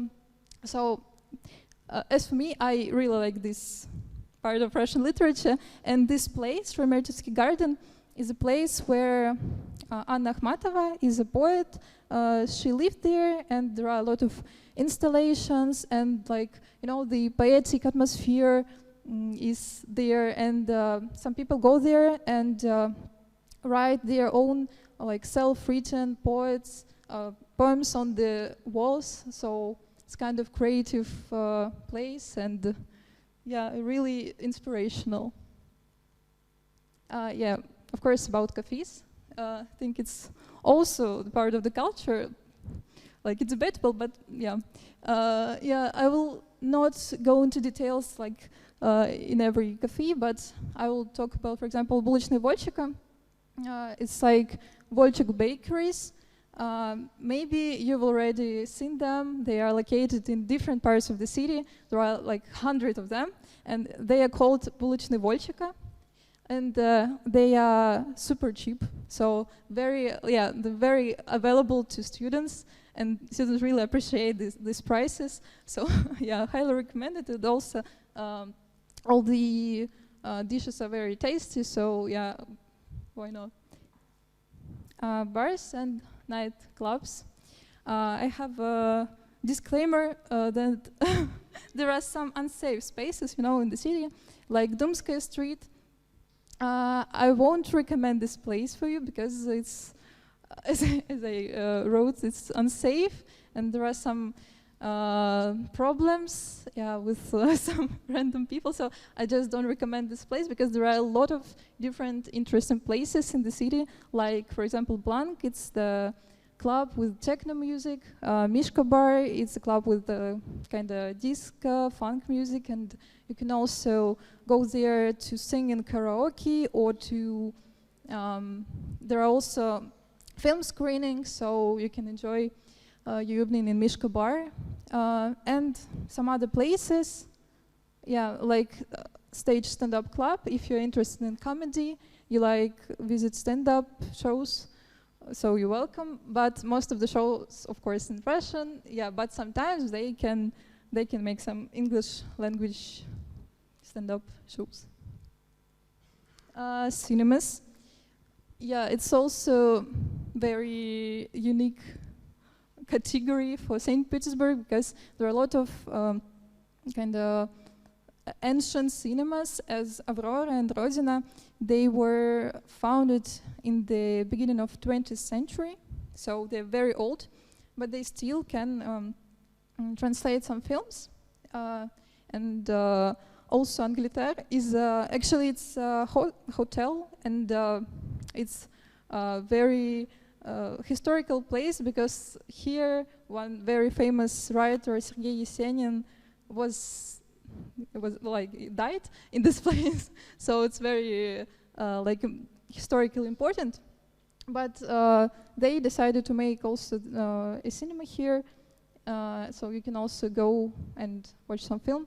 They show not only Russian films, like, you know, in this situation, world situation, unfortunately not so many films are shown, but they can also show some like classical world value pictures, I would say.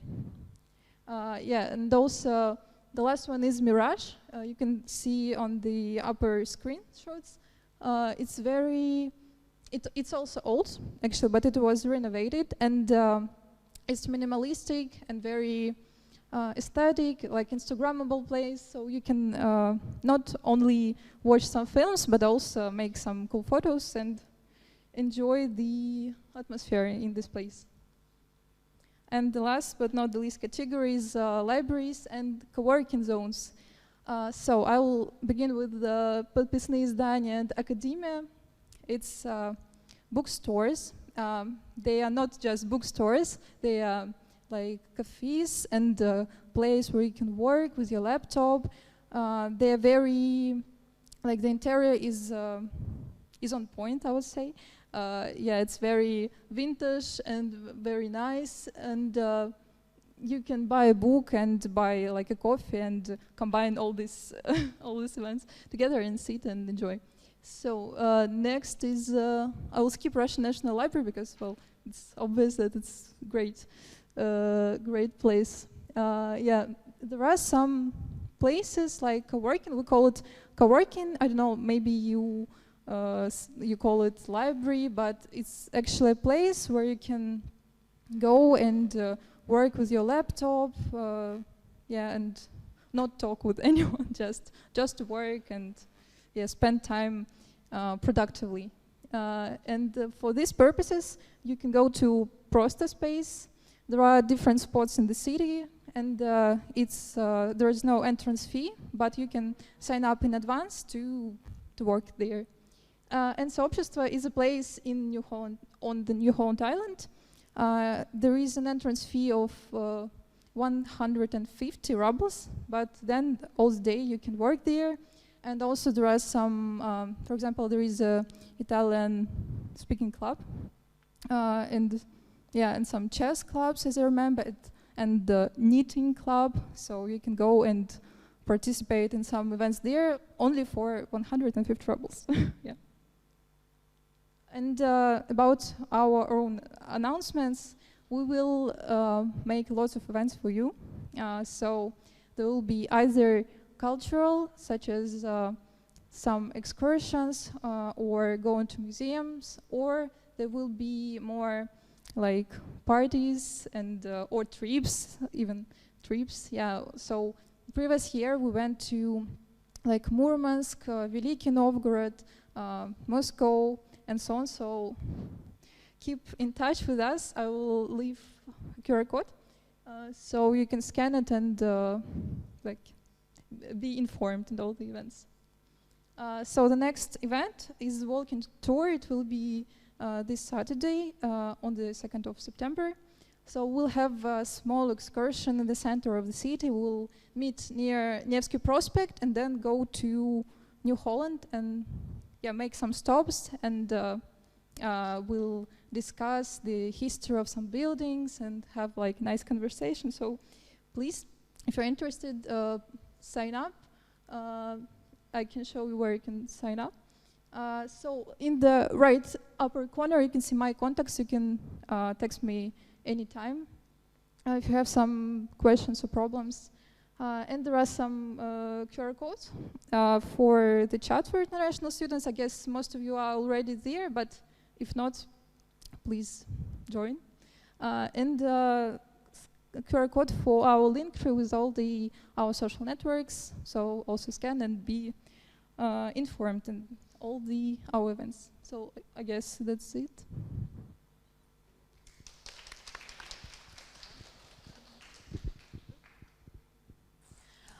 Thank you, Varvara. And the last presentation for today will be devoted to the activities of the Association of International Students.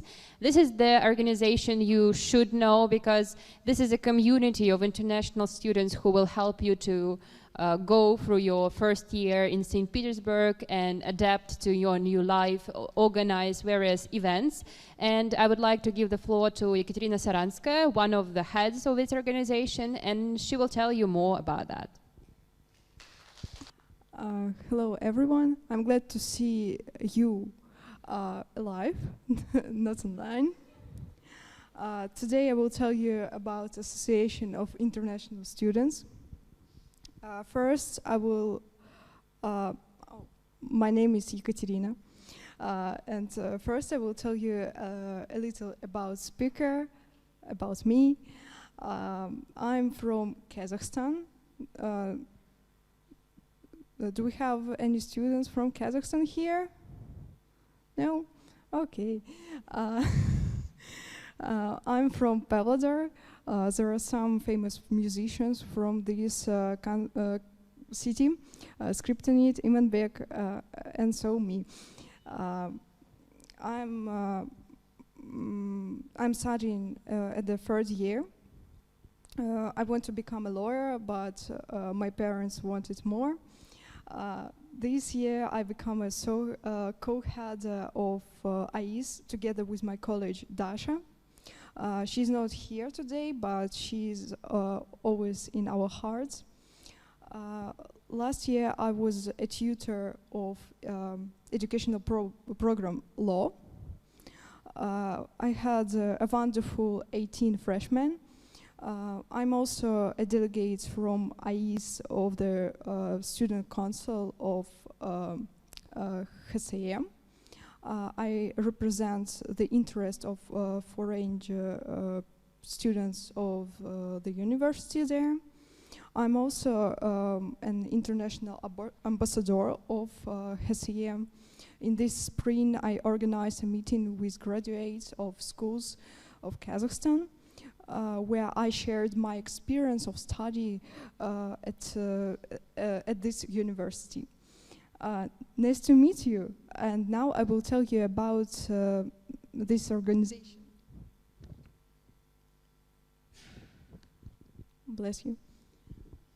Tutors are active guys, second year students who helps first year students with adaptation in the university and just in the city.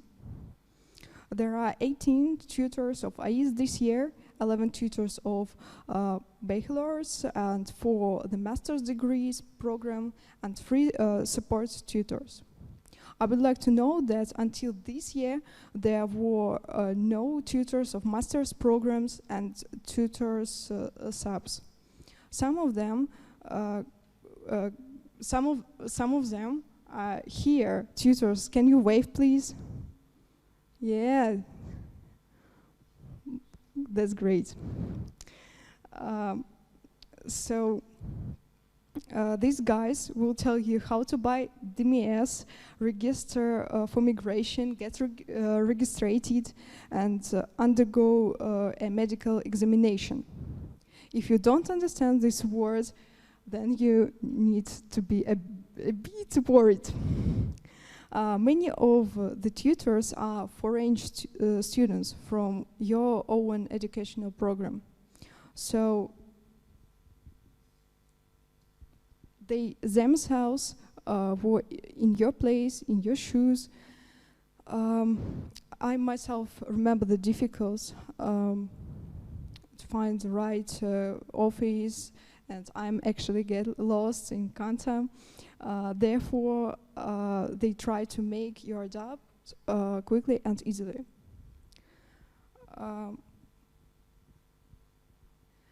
During all this year, they ready to answer your questions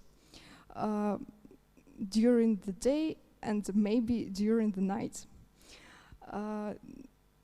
and I want to mention that you have to know that tutors are ready to help you throughout your studies.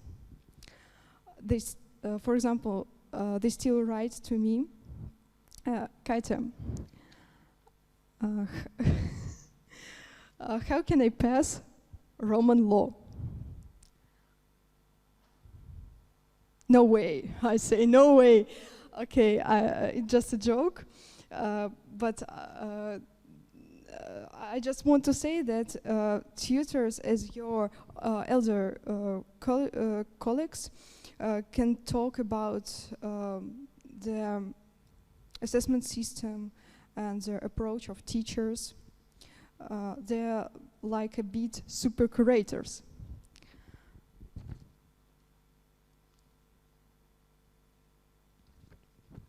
Tutors conduct various events. We made 3 events last year. Every year, IES holds a Day of Cultures, an event for about 200 students. I will try to tell you the meaning of this event. Every willing student can represent any country with which is somehow connected. For example, they born there or their grandpa born. Last year we had 10 racks, such countries as Azerbaijan, Kazakhstan, Israel, Russia, Armenia, Vietnam, and others. Representatives of the countries told the visiting students about their countries, about the geography, minerals, about their national food. Also, students can taste it. Then the guys show us the national costumes. Students from Kazakhstan and Uzbekistan made us a short video about their countries, and we together watched it. Also, we listened to Chestushki. It's a funny Russian folk songs. Then we listened to a beautiful melody from Armenia, and then we all started dance together. I will show it.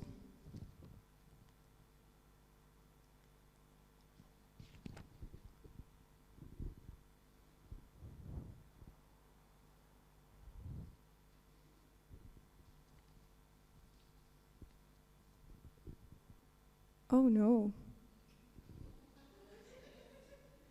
We will not show it.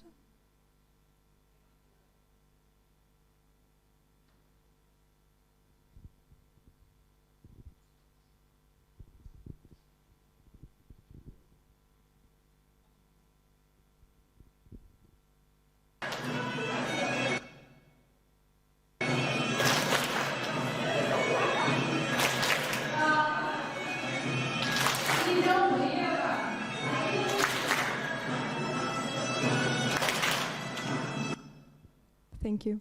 It was really funny. Thank you. We then saw that we broke the dishes, but not a single person was injured.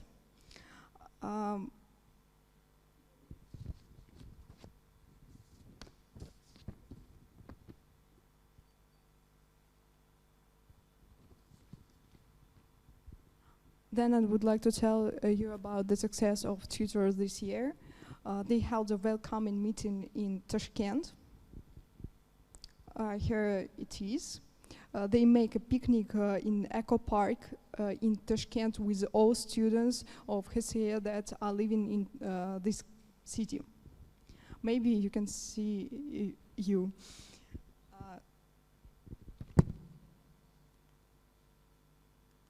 Before to say you goodbye, we have a small game for a small present from IES.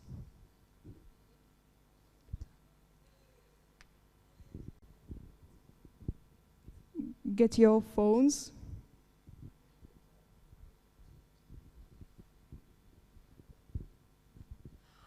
You should enter to site quiz.com.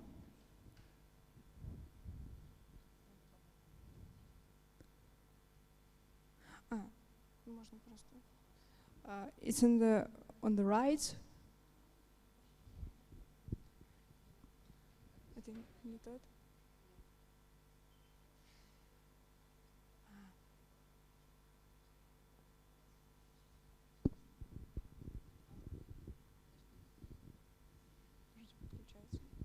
The PIN code is 529867.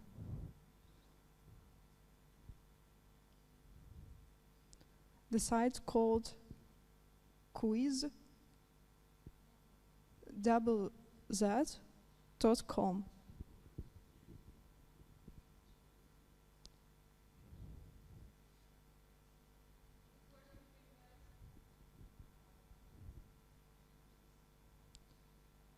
We were waiting for some time.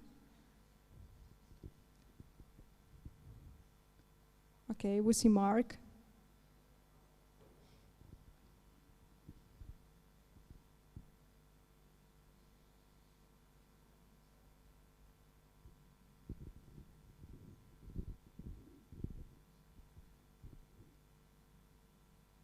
Should we wait for something? Someone? Okay.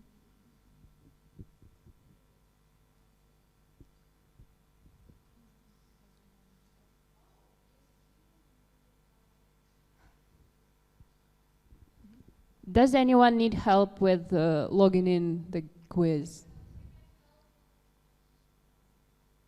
If you do need help, please raise your hand. So, guys, can you please help the girl over there? My tutors will help you. Just raise your hand. Ready? Let's start.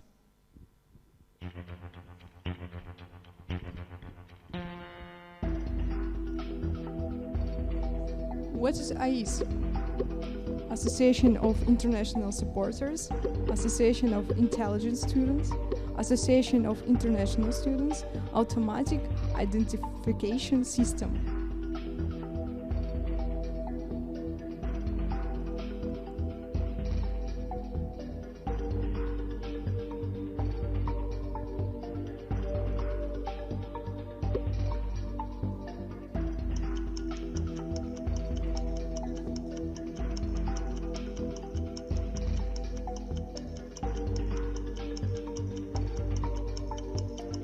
Three, two, one.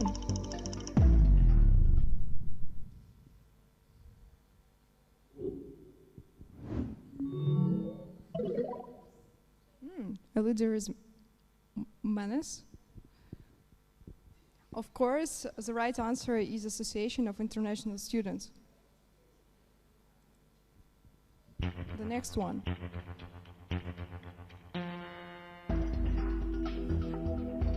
Who are tutors? Super curators, second year students helping with adaptation at the HSE and the country, mentors of curators, third year students helping with adaptation at the HSE and the country.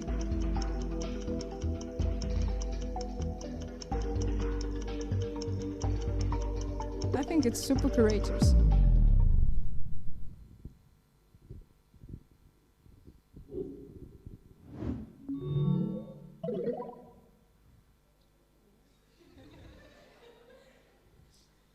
Of course, it's second year students.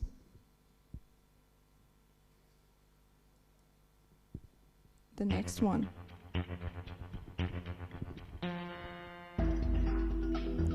How many tutors of regular and master this year?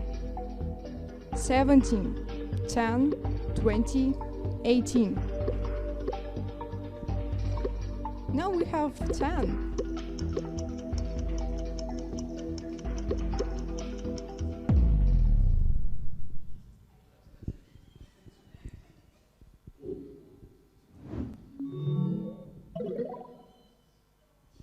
Tutu is leader. And the right answer is 18.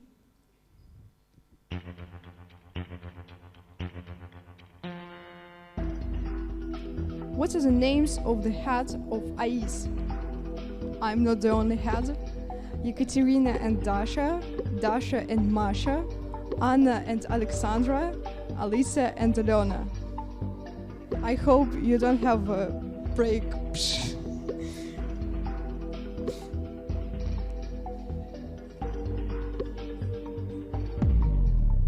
All done.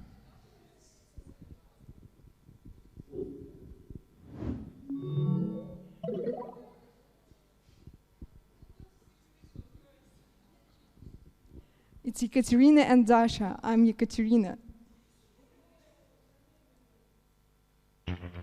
Mention you. The next question. How many events have we organized in the last year, 2022? 4, 2, 3, or 6?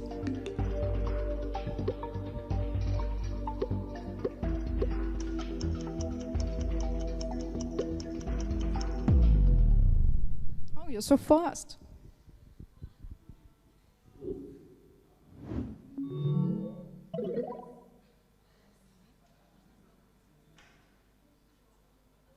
And the right is 3. I hope this year we will have more.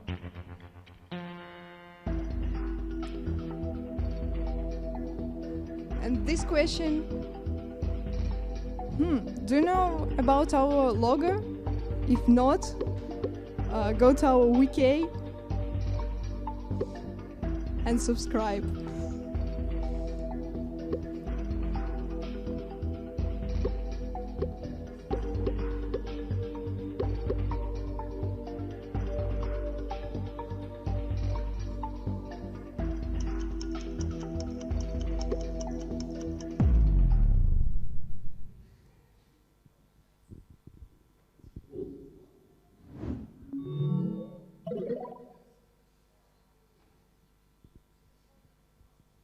And the last question, be ready and attentive.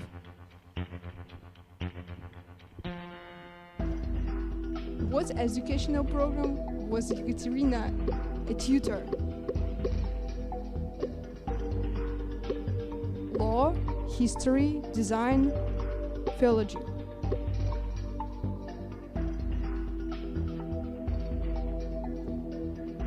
It's for attention.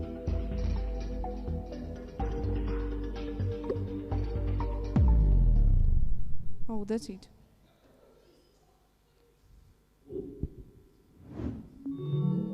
Now we will know the winners.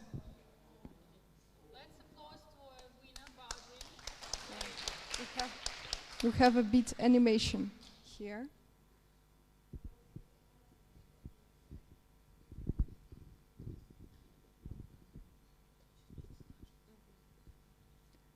Komi, Mahmoud, and Baujin.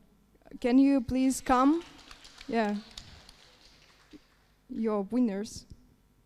Are there prizes for the winners? Yes. Yes, there are prizes for the winners. Please, winners. Yeah, don't be shy. Yeah.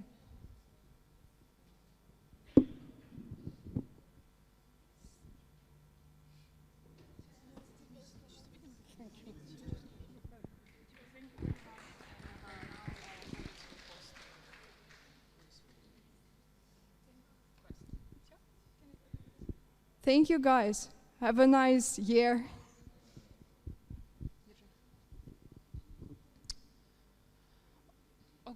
Okay, guys, this was our last presentation. Me and Alisa would like to thank all of you for coming. It was a great pleasure to see all of you. And right now, we would like to invite you for a quest that will be held by our colleagues from International Office. You need to come to the room 436. It's in the next one, down the hall. So yeah, please come. There are prizes, they told me, for participants.